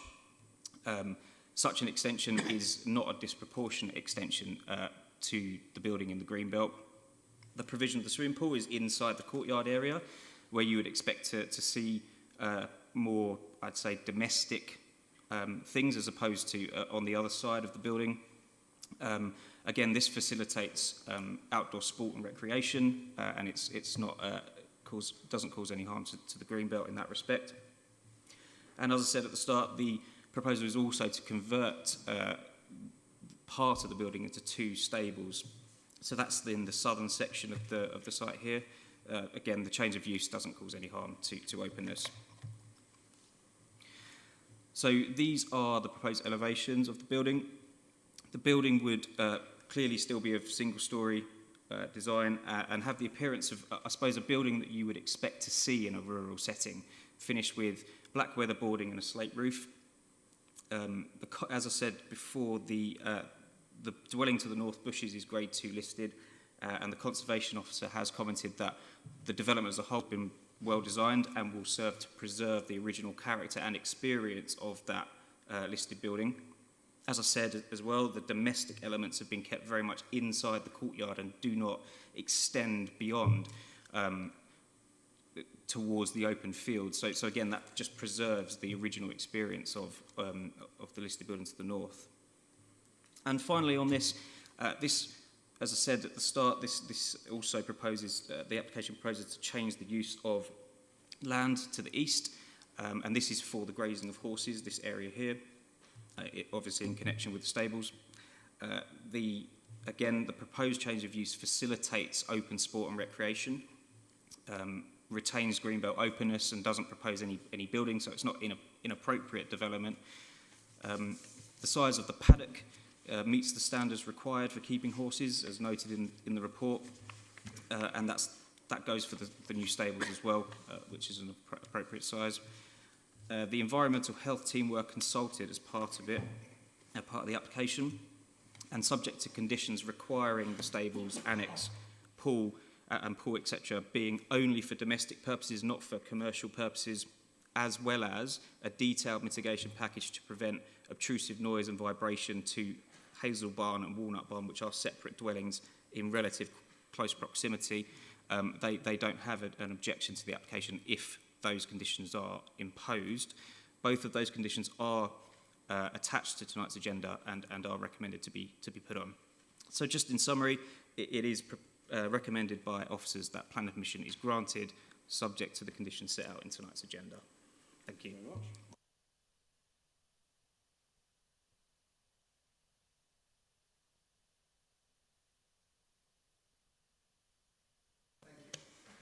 Good evening, councillors and committee. I live at Hazel Barn, and the first two pictures, our barn was clearly in those. I hope you have had the chance to read an email that was sent to all of you yesterday that expands on the concerns we have with this planning application. We have kept horses for over 20 years ourselves and fully understand the reality of their impact and needs. How can the conditions stated in the planning report control and protect us from the impact of the stables and horses used in the yard when they have remained in exactly the same position, right on our boundary and only a few metres from the main part of our house? The amended number of stables, 2, will still be the same size, and the planning department have not taken into account the existing stable that is also owned by the property owner in the granary. Why have the reduced number of stables not been kept to standard sizes but left to the original footprint of 4 and the same number of doors, 4 doors to 2 stables? No evidence of where the manure heap will be situated have been recorded either, as this should be stipulated as far from the homes as practically possible because of the smell, flies and rodents. But my most important point, we will suffer loss of amenity when the stables remain in the same position, which I repeat are right on my garden boundary and right under our bedroom windows. The report raised by the Council's Safer Communities team, who were consulted, state the amenities lost can be controlled by conditions. I have read no conditions which have been submitted that will prevent the smell and noise affecting our enjoyment of our house and garden that we have lived there for 10 years. Local planning policy clearly states that development should not result in excessive loss of amenity, which includes both smell and noise. Horses do not sleep, and when contained in stables, any noises or smells will be amplified by the walled yard. Our bedrooms will clearly be affected by the noise and the horses stable overnight, when they're stabled overnight.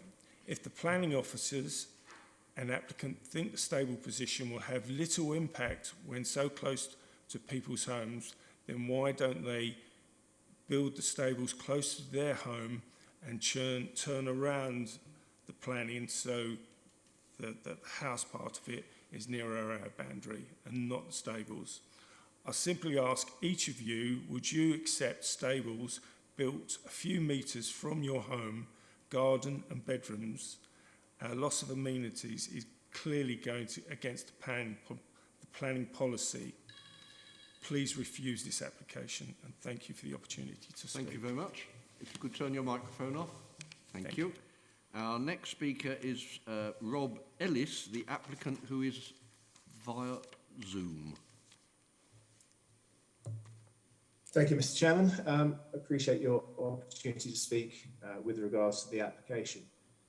As you will see, and as you heard earlier on, the application has been submitted with a huge amount of thought into the local community and into the sympathetic nature of what we're trying to achieve on the property.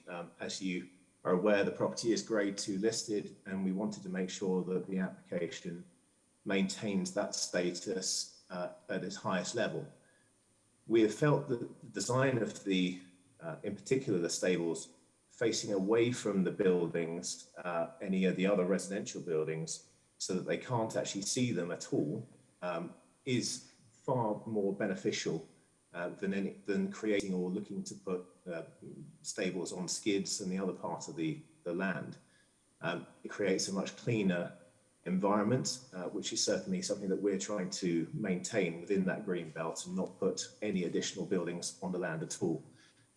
We are obviously looking to extend the barn slightly to create a residential premises there, which we hope that my father will move into, but that is a few months away, hopefully, should the planning application be submitted, accepted. We have obviously consulted with all the different parties concerned and feel that everyone was supportive of our application, both to create sporting facilities and to create an amenity that is acceptable in its environment. I'm not sure what else we could do, particularly to allay any other concerns. I think you'll find that the horses that have previously been on the land were actually Mr. Thompson's horses as well. So he is aware of how close they are to the buildings and had them there himself. What we need to do is sort of obviously maintain the smell away from the building as much as we can. I'm happy to put a minimum distance on muck heaps if that's something that the conditions will stipulate. Anything over 20 metres, I would imagine, would be suitable and would be absolutely fine by me. And any other sort of opportunities we have to allay any fears. But as far as we're concerned, we hope that we've looked at the application as sympathetically as possible for all matters, and hope you would pass the application accordingly. Thank you. Thank you very much. Members, the recommended decision is to grant permission with the conditions. Who would like to start? Councillor Hadley? Thank you, Chair. Just one question. As it's in the curtilage of a listed building, was there not another application required on this? This is beyond the curtilage of the listed building, so a listed building consent isn't required for this particular one. It's just a planning permission. Do you want to come back? Okay, thank you on that one. Yes, yes, to me it seems the main issue here is the horses, and I noticed about the noise and the smell. I can't possibly comment on the smell. The noise, I'm not quite sure about horses not sleeping and the noise they would make. My brother has horses. I don't know of anything like that. But and there are members, or a member on this committee who is knowledgeable in that area of horses, and maybe they'd like to comment on this one. In other respects, I have no issues with this, with supporting the officer on this application. Thank you very much. Was there someone else who wanted to speak there from Councillor Whitehouse? Thanks. Yeah, I mean, the crux of this clearly is whether or not a condition would adequately deal with the issues raised. And I mean, it's a little bit vague in the report about what in practice, the condition would require. I'd just be helpful to hear a little bit more about how that would work. Thanks. Thank you very much. Do you want to come back on that first? Yes, Councillor, are you talking about the noise condition proposed by or stipulated by environmental health? Is that specifically what you're asking? Yes, there's a condition number, number 5 is one of them. Talks about mitigation against noise and vibration. I'm not quite sure how the vibration is caused, but yeah, it's mainly condition 5, isn't it? Sure. So the condition would require the applicant to give us those measures, and it could be that muck heaps are kept a certain distance away. They can be details to be agreed with in consultation with environmental health. As if we're talking about noise and sound, there is a specific sound decibel limit. I think it's 30 decibels, which is noted in there, and that is a measurable and enforceable condition. So, yeah, that's what I'd say to that.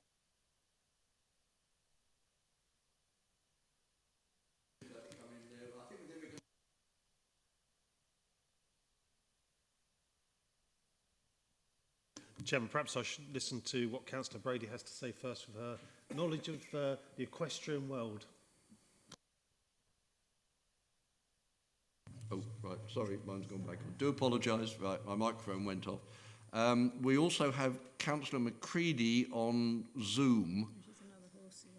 Do you want to deal with him Thank first? you, Yes, Chairman. Councillor McCready, would you like to ask your question? Sorry? Yes, would you like to go ahead? I'm probably going to raise points that Councillor Brady would raise. Firstly, yes, horses do sleep, but they often sleep standing up, and they don't necessarily sleep all night.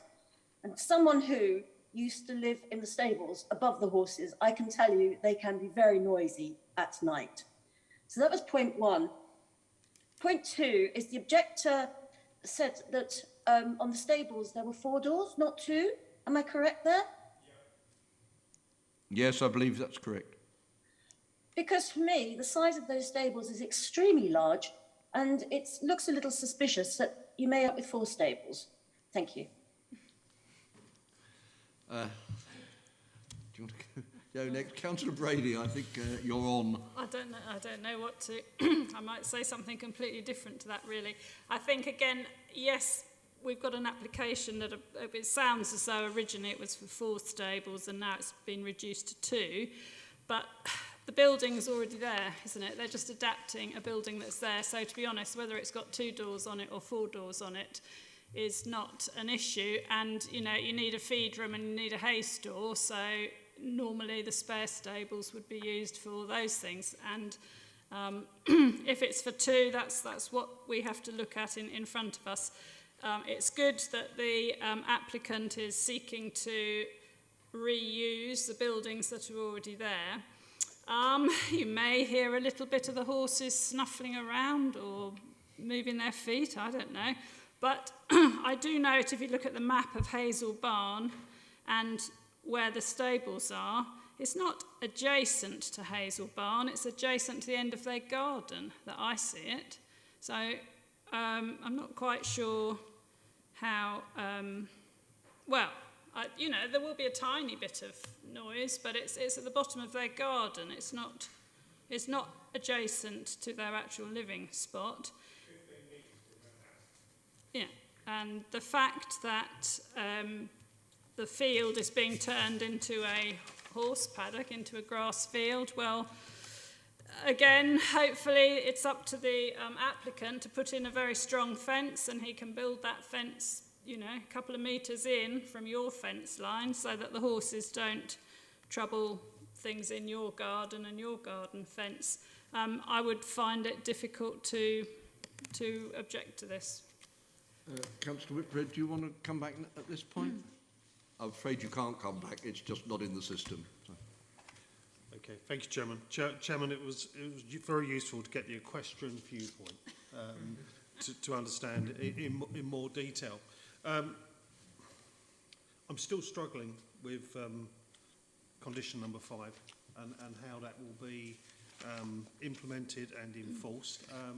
Whilst I accept the stables are away from the barn, there are still the issues of amenity, where the manure goes. And I would have felt a lot more comfortable with this application if those type of things were identified more clearly as part of the planning application.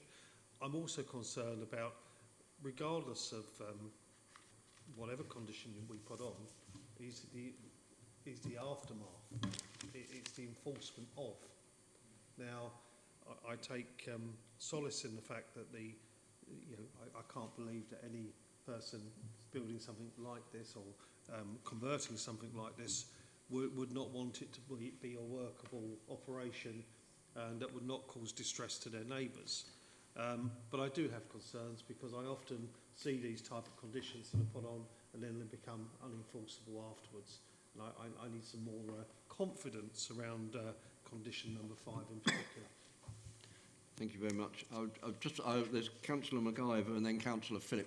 I was just going to say my own experience would probably have been that the noisiest thing is the farrier when he comes to re-shoe, because they always have the radio up, so it's over the noise of the hammering of the metal rather than the horses themselves. But anyway, Councillor MacIver next, and then we'll go to Councillor Phillip. Thank you, Chairman. I think I've taken a similar stance to Councillor Whitbread in the sense that I don't even know if there's the need for that particular condition. Number one, because of the enforceability of it, but also living rural, and other rural councillors will probably acknowledge what I'm about to say, is it's just a very noisy place to live. You think you move to the countryside for peace and quiet, actually you're kept up late at night with whether it's foxes mating, ducks in the morning, combine harvesters. Countryside is peace and tranquil, and I agree. However, speaking from experience living in the Rodings, you just don't get peace and quiet, and I don't consider horses to be the noisiest of animals that one could pick. I think a dog can be just as irritating and annoying as could a litter of puppies when they're all grown up and the owner decides to keep them. So I would just be mindful is are we creating a scenario where we could almost embarrass ourselves by not being able to enforce it? So that's just my comment. And I agree, it's fantastic if we can mitigate some of the noise, then you know, hallelujah for neighbouring property. But I'm not quite sure if it's, you know, something that we really need to even consider. Councillor Phillip. Thank you, Chairman. I hear what my two fellow councillors say, but I do actually believe that this is an enforceable condition, and I think it makes sense to endeavour to reduce the noise to a sensible level. As Councillor Whitbread, I'm sure, knows, most enforcement is actually done by people living next to the site where enforcement is necessary. We do have a fairly effective planning enforcement team who will be reactive if there's evidence to suggest that that's not the case. However, I do think we could potentially add another couple of conditions into this. Firstly, given that we have an application here for 2 stables, we should probably say we should keep 2 horses in there. And that's a relatively easy thing to track and monitor. And additionally, the comment was made, I think, by the applicant that he would be happy to have a condition requiring the manure heap to be of a sensible distance. I would bow to our equestrian expert how far that should actually be, but if we say 30 metres from the boundary of another property, something like that, again, it's an enforceable, it's a measurable distance. I think if we added those 2 conditions to it, it might actually just make the whole application more acceptable. Thank you. The officer is happy that those 2 conditions would be sensible and would be, in theory, enforceable as well. So you're going to put forward a proposal? I have proposed that. Okay, Chair. so it's maximum of 2 horses, and the manure heap is a minimum of 30 metres from the adjoining property. From the boundary, Chair. From the boundary, yep, okay. Okay, happy with that? Right, members, you've had the... Oh, sorry, Councillor McIver, before we go on. Seconding it. Oh, sorry, right, okay. Councillor McIver seconds that. Members, you've had the additional conditions listed for you. All those in favour of adding them to the application, please show.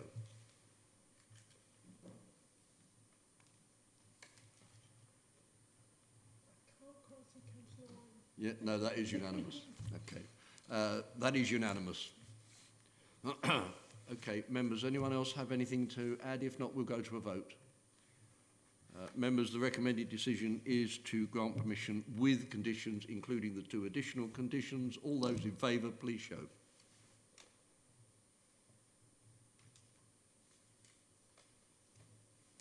Against? And abstentions? In which case, planning permission is granted. We'll now take item 11, which is 2951, 69 Dukes Avenue, Thaden Boys. Okay.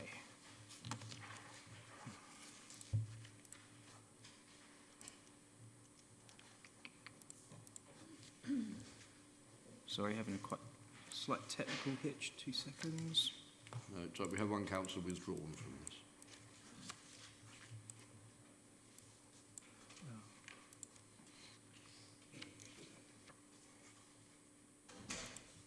Right. Okay, apologies. Yes, so item 11 is 69 Dukes Avenue in Thaden Boyce. The proposed development is for a single-storey side extension.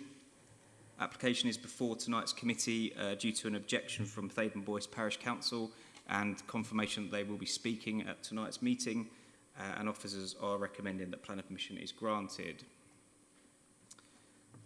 So the application site is located on Dukes Avenue, the main centre of Thaden Boyce, the village green, the shops, etc., way down to the south.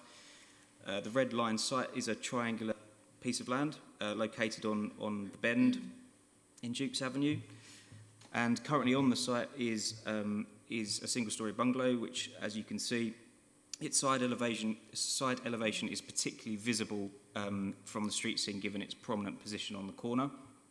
There is, I think, rather unsightly single-storey flat roof side extension already on the building, which is particularly unsightly, as I said, against the more attractive pitch roof of the bungalow itself. And just to give a little bit more context to the overall street scene, let's say, this shows it from a slightly different angle and just demonstrates that there are a number of different types of property in Dukes Avenue. It has a varied character, range of different styles, uses of materials, and actually gives it a distinctive and attractive character. It's not a uniform street. And then just to put it into plan form of the existing bungalow, these existing plans, as you can see, relatively modest bungalow. And as I said, the proposal is for a single-storey side extension, whose extent is shown here. It will project all the way to the front of the dwelling, and it will replace the existing flat roof single-storey extension, which is this element here, with this. So these are the proposed drawings. New extension will have a partial flat roof, as you can see from the roof plan, but it will be surrounded by a pitch roof, so a pitch roof surround, and it will remove that flat roof from the street scene, which has an overall benefit really to the existing bungalow and to the wider street scene. When you see it against the pitch roof, it will look more architecturally pleasing, I'd say. And I do understand that concern has been raised by the Parish Council, and I know they're going to be speaking, so I'm not going to prejudice what they're going to say, or second guess what they're going to say, I should say. But I think there is concern that particularly the front projection will change the architectural flow of the front, because it's actually a semi-detached bungalow with an adjacent one, and they sort of mirror each other with that front projection. But as I said, Dukes Avenue is an avenue, a street scene of a distinctive character. It has different types of buildings and architectural styles, makes it interesting, and this small-scale extension isn't going to detract from that. It represents the high-quality design that we're looking for, and will actually improve the look. So, to summarise, officers are recommending that planning permission is granted, subject to conditions set out in tonight's agenda. Thank you. Thank you very much. We have one speaker, and that is Councillor Elizabeth Byrne of Thaden Boys Parish Council via Zoom. Okay, can you hear me? Yes. Can you hear me? You Yes. can. Thank you very much. I just wanted to check. Thank you. Good evening, councillors. In considering this proposal, the Parish Council specifically took into account the provisions of both policies DBE 10 of the current local plan and DM 10E, not referenced in the officer's report, of the new local plan. Both these policies relate not to the built form generally in the locality, but to the importance of ensuring that new extensions complement the form, elevations and architectural design of the original building. However, by proposing to bring the side extension forward to the front of the property, the flat-roofed component would extend to the full length of the building and would not be disguised by a shallow hip component. Instead, it was felt that this flat roof would become more dominant, being clearly visible given the openness of the plot and the single-storey construction. The distinctive full-depth overhang of the gabled roof would also be lost. The Parish Council therefore objects to this application on the grounds that its unsympathetic design does not relate positively to the original architectural proportions and character of the existing bungalow, which, as mentioned, is positioned in a highly visible location, occupying a prominent corner plot in Dukes Avenue.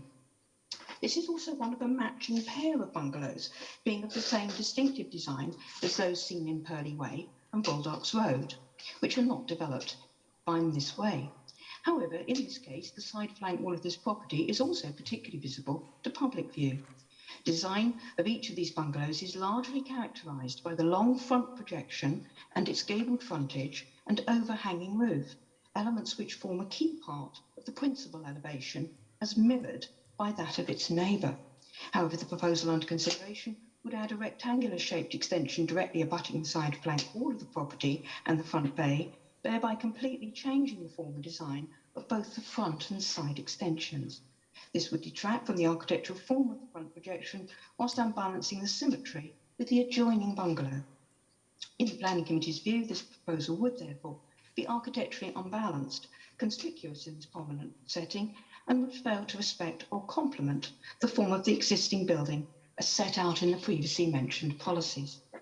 Whilst it was felt that a sympathetic side extension set back from the frontage would be achievable.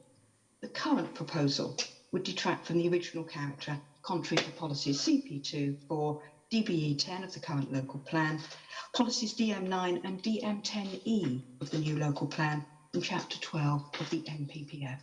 Thank you very much. Thank you. Thank you. Before you go on, is it possible to get one of the photographs back up on the screen? Perhaps the one from the front of the property, which I think may be best. Well, members, the recommended decision is to grant permission with conditions. Who would like to start? It's Councillor Phillip. Thank you, Chairman. And I do take on board what the Parish Council says in terms of this building. And I have, as people will certainly have heard me say, I'm very much in favour of semi-detached bungalows, not least because they're ones that are very difficult to convert to something that is more than one storey, because they're semi-detached. And I thoroughly recommend that for some of the development that we're looking at. I would put more weight on what the Parish Council said if it wasn't for the fact that the adjoining half of the bungalow has already been extended out to the front, parallel with the bit that sticks out, as we say, but actually with a gap in between, with actually a garage right at the front of it. That can actually be seen on page 55. If you look at the site plan, you can see that on the left, there are two prongs sticking out rather than one. And actually, I think what's being proposed here is more sympathetic to the location than doing an exact mirror of what's on the other side, which I don't actually think is particularly nice. Design and good design and how it fits in around is one of those slightly subjective areas. But I think given what we have at the moment being that slab of flat roofed extension at the back of the property, bringing it forward in the way that's designed will actually balance up the bungalow better than where it is at the moment. And as such, I will actually support the officer's recommendation on this one, recognising the Parish Council's objections, but feeling on balance that this is actually better than what's there at the moment. Thank you. Councillor Jones. Thank you, Chairman. Yes, I think it's actually quite finely balanced, this one. I think the fact that the adjoining property has already been extended is a significant thing to consider. I do agree with Councillor Phillip that the proposal is going to be vastly better than the flat roof extension there. I do understand the Parish Council, and I do feel that there is an argument for it being out of keeping with street scene. But I think in the balance, I would come down on supporting this. If nothing else, I think if this ever went to appeal, I actually think this would be really hard to fight at appeal. So as much as my instinct is perhaps saying don't really like it, I think they could do it a little bit better, I actually feel on planning grounds I would be supporting this. Thank you. Thank you. Any other councillors? In which case, I think we can go straight to a vote. The recommended decision is to grant permission with conditions. All those in favour, please show. Against? One. Therefore, no objections, no abstentions rather, in which case planning permission has been granted. We'll move on then to number 12, which is 0103 22 Grove Cottages, 64 Ongar Road, Lambourne. Is Councillor Whitehouse going to return? I think this is just going to go. Oh, she's got it, right, okay. Let's wait till she's seated. Thank you.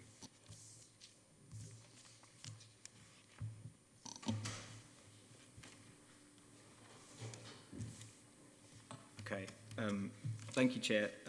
Yes, item 12 is an area of land between 64 Ongar Road and 90 Ongar Road, Grove Cottages.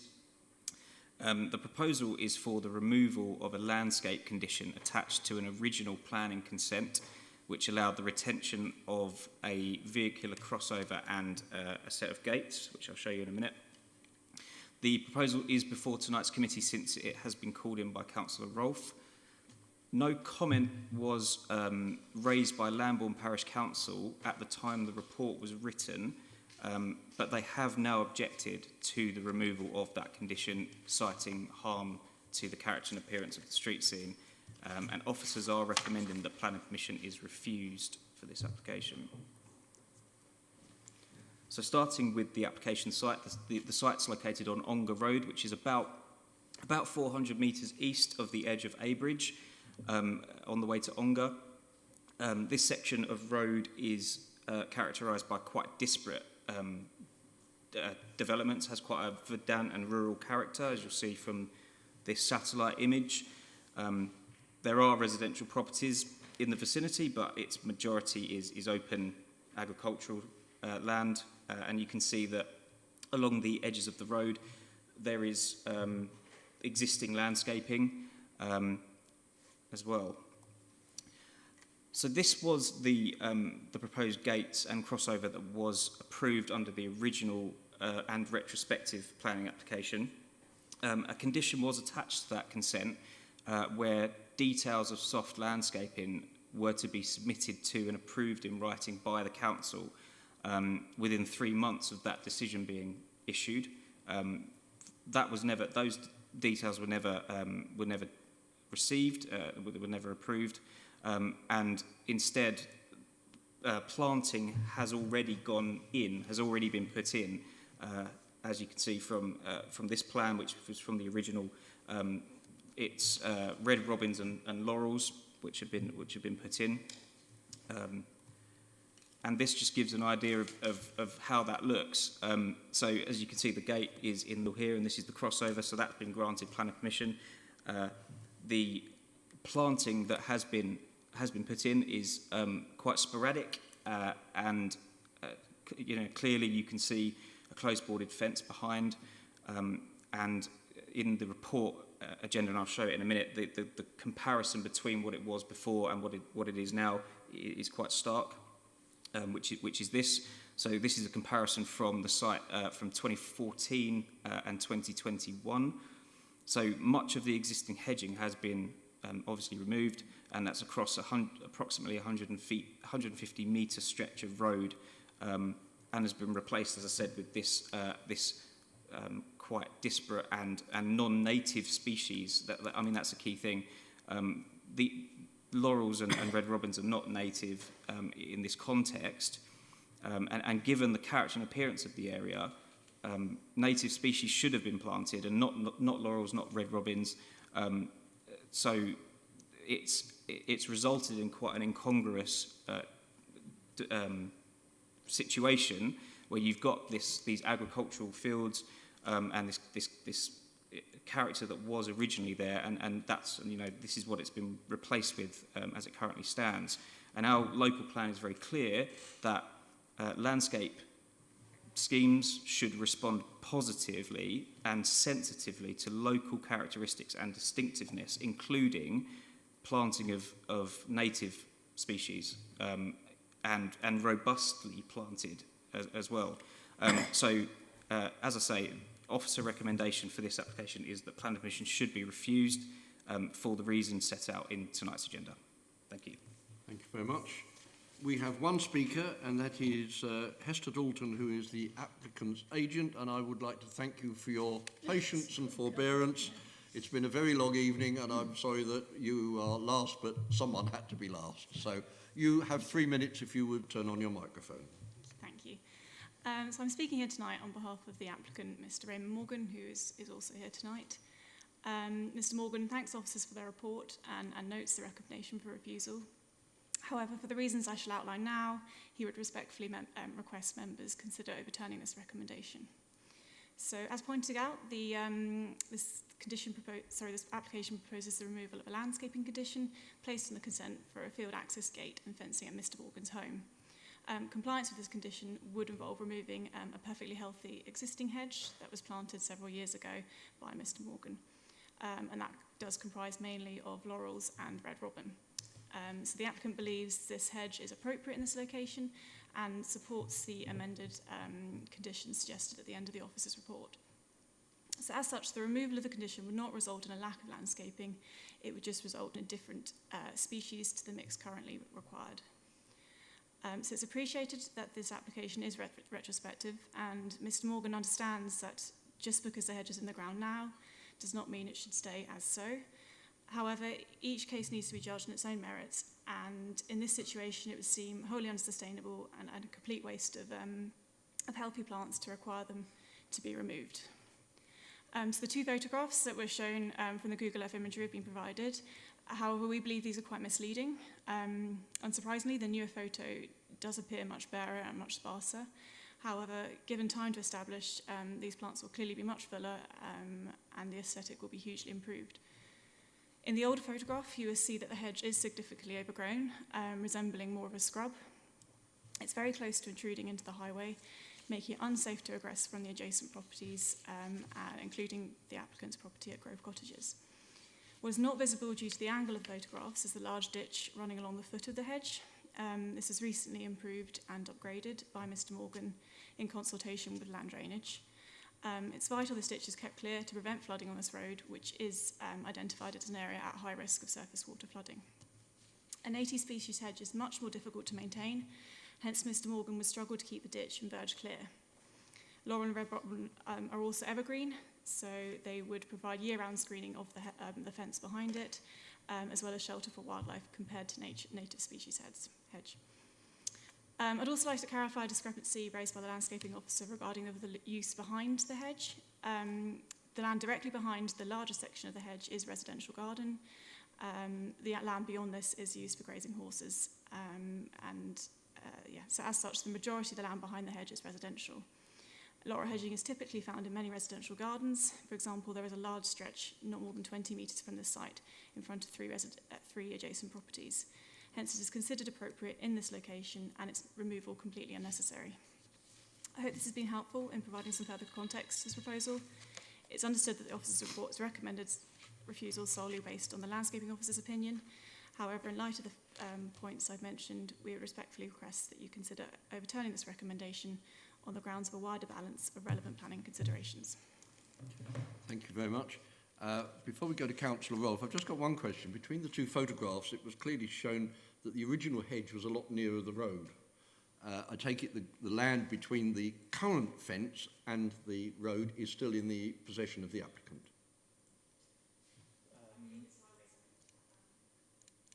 Was that yes? No, it's highways.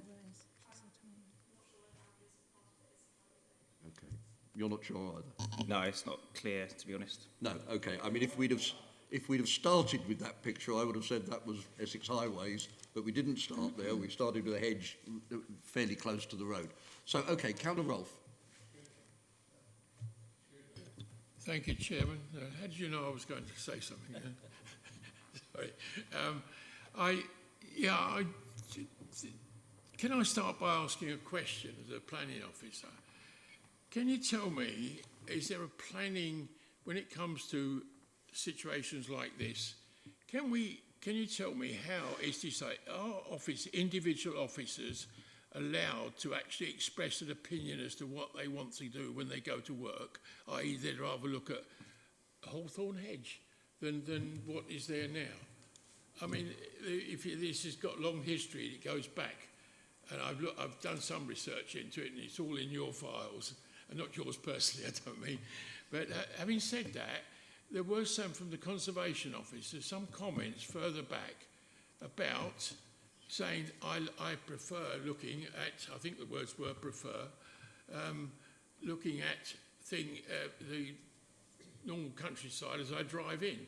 This is before the wooden fence went up. But then, since then, we've had this thing about the different, how shall I put it, sorry, the fact that they don't like that particular hedge. As a matter of interest, I did do some research myself. It may interest some people here that the ancient British hedge is defined, according to Google, with a collection of 3, 6, 8 different hedges, of which it does. There are all sorts. There's the ancient British hedge, But the reason there's so many with hawthorn is simply because it does choke up all the others. Now there is softwood there. I'll read them out to you. It's hawthorn, blackthorn, hazel, ash, oak, yew, that's a dodgy one, holly, and box, something of which I can't read. Actually, my wife did that for me. Anyway, I just find it difficult. Then I had a piece of luck, actually, 2 days ago. I had to go to Chelmsford, which is not a thing I do willingly in a rush hour. But coming back, I drove into Epping Forest on the Chelmsford Road, which comes in at Hyonga. And there, I'm sure it's familiar to many of you, there is a place called Mulberry House, a catering establishment, catering for parties and weddings, receptions, that sort of thing. And it was the answer, as far as I was concerned, to this accusation that one particular officer likes a thing, but it's a pity this officer who made these comments, it was some time ago, a couple of years ago, and it was the fact that if you drive into the thing, you should all, they don't like the look of it. Well, I suggest they go to this site on the corner of Hyonga, the turning where it goes behind you.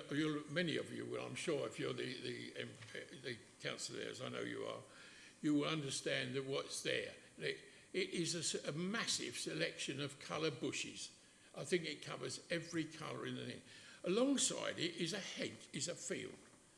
It's got everything, this place, there, and it's full of different plants of all colours, including on the pavement.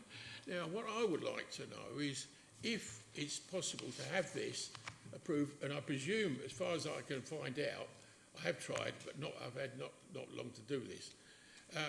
There's no question that it's been approved or anybody's going to take any action against it. It certainly wasn't there 2 or 3 years ago.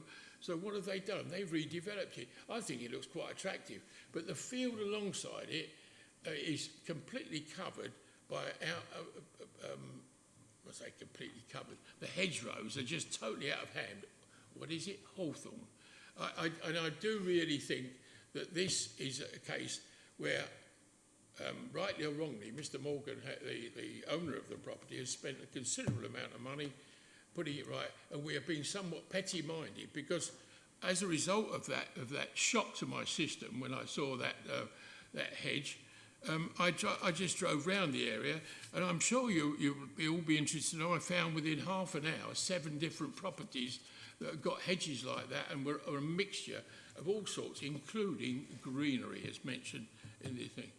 So I rest my case, but I think we're being petty-minded not to refute this. Thank you, Councillor Rolfe. If you could turn your microphone off. I'm indebted to you for that tour around the Essex hedgerows. But that's not actually the question before us, which is, should the condition previously applied remain or should it be removed? However, let us go on. We've got Councillor Phillip next and then Councillor MacIver. Thank you, Chairman. I think in a lot of ways this actually boils down to a very simple case. We have had an application for the original planning permission. To grant that planning permission, it was deemed necessary to have a condition around the landscaping. Conditions have to be deemed necessary before you can apply them. There is nothing in what's been said tonight, either by Councillor Rolfe or by the applicant's agent, that suggests that condition wasn't necessary. Yes, it means that there has to be some removal of what's there already. Well, that's because the applicant chose to disregard his planning permission and do something different. If he complied with the condition, then we wouldn't be in this position. One of the key parts as well, what we're looking at here is non-native plants from around there, and we know this committee has many times protected our native plants. We know as well that the City of London, not far down the road when you hit Epping Forest, will even go to the extent, as I know in Thaden Boys, of digging up those nasty invasive plants called daffodils that happen to be on their land. And daffodils, in my view, are an awful lot nicer than laurel. Laurel is not something that fits in here. I drive along this road on a regular basis. It doesn't work where it is at the moment. The concern about removing a hedge that's in there already, well, it looked to me from the photographs as if a perfectly good previous hedge had already been removed to significant ways, and a very mature hedge at that, which could easily have been dealt with by trimming it down. I see nothing in this that suggests that removing this condition is an appropriate thing for us to do as a committee, and I'm quite happy that the officer's recommendation in this case is perfectly correct, and it's not petty, because if it had been complied with as part of the granted planning permission, we wouldn't be in this position. Thank you. I've got Councillor McIver, then Councillor Brady, and then on Zoom, Councillor Macready. Thank you, Chairman. I think this, to me, is a balance between three principles. The principle of us enforcing our own conditions, thank you, and whether or not residents should just respect what we condition on planning matters. We would have planning anarchy if people didn't. So I think there's the balance of that versus the balance of logic versus the balance of previous precedents. And I can name other places in rural Epping Forest and neighbouring authorities whereby laurels are planted in replacement of other plants. And we have to decide what is important here. Personally, I think enforcing our own rules is very, very important. But then I think there are different degrees to what rules are substantially important and worth digging up planted plants for, and those that are ones that relate to safety, those that relate to serious aesthetical nastiness, which we do not have here. I think the property from the pictures I have seen do represent a well-kept property. However, at the same time, we also have plenty of examples of where these particular plants are planted and they do look nice. Councillor Roll has mentioned one. I can name several others in Willingale, in Firefield. So I think it is a very difficult balance. I haven't made my mind up on it yet, but I would just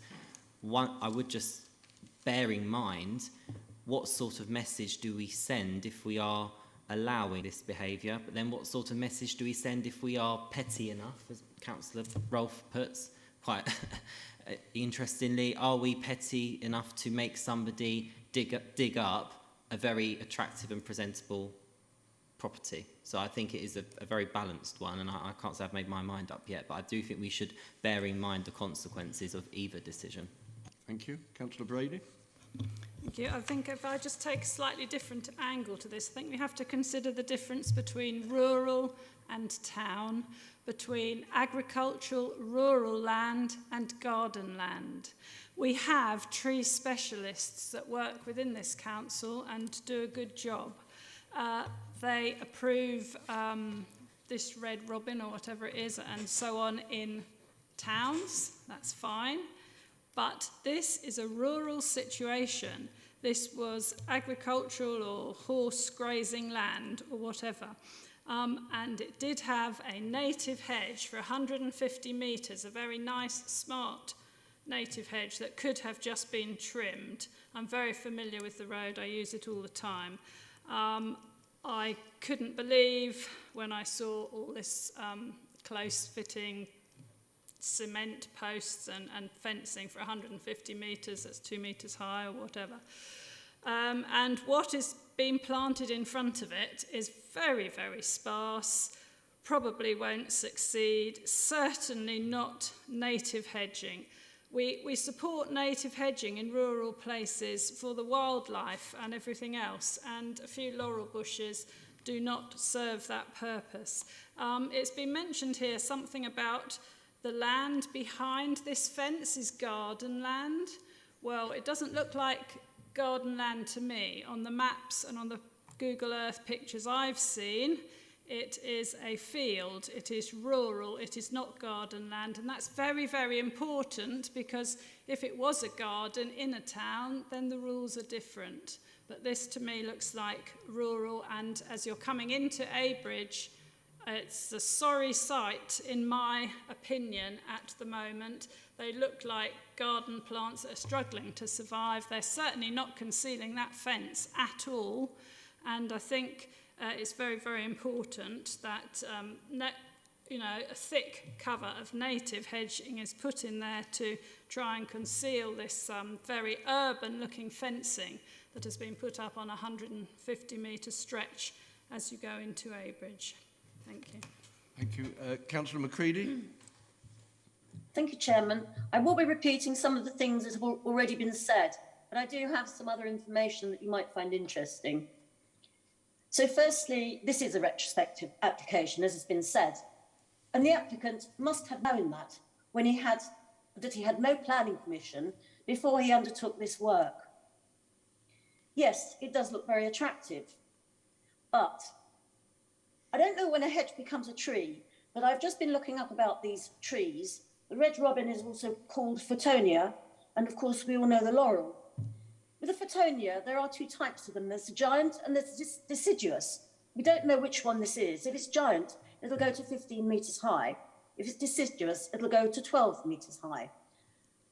Laurel will go to 18 metres high. I could not even tell you what the lateral spread would be, but unless these trees are kept under control, they're going to impinge on the visibility as you drive down that road. They will need maintaining. However, if we look at the picture of from 2014 of the natural hedge, native plants, that had not been maintained. So if these new trees are going to stay, I think we need some reassurance that they are going to be well maintained. And as Councillor Brady said, as this is a rural location, in my opinion, this is inappropriate planting. Thank you. Very much. Any other councillors? Thank you. In which case we can go to a vote. The recommended decision is to refuse permission to remove the conditions. All those in favour of accepting the refusal?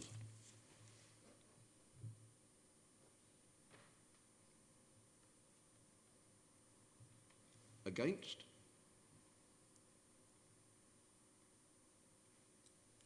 And abstentions? In which case, thank you. That's just counting the numbers. 9-4. 9-4. In which case, planning permission is refused. Number 13 is exclusion of public and press. I don't think we do that. Oh, Councillor Rolfe, yes?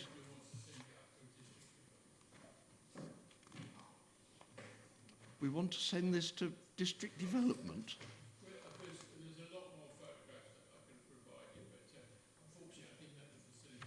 Well, thank you, Councillor Rolfe. The rules are quite clear. If 4 members stand up, then a decision is sent to district development. We're going to keep district development busy tonight. They're going to have 2 applications from us, which is unusual. But anyway, if I could just explain that, as you saw earlier, 4 members have demanded the matter is sent to our district development planning committee, and that is what will happen. So thank you for that. Number 13, exclusion of public and press. No exclusion. Okay. In which case, could I thank members and officers? It's been a long evening, and we knew that there was some very important and slightly contentious items on early, and I would like to thank you for your interest in it and your good decision making. So thank you again for all your assistance.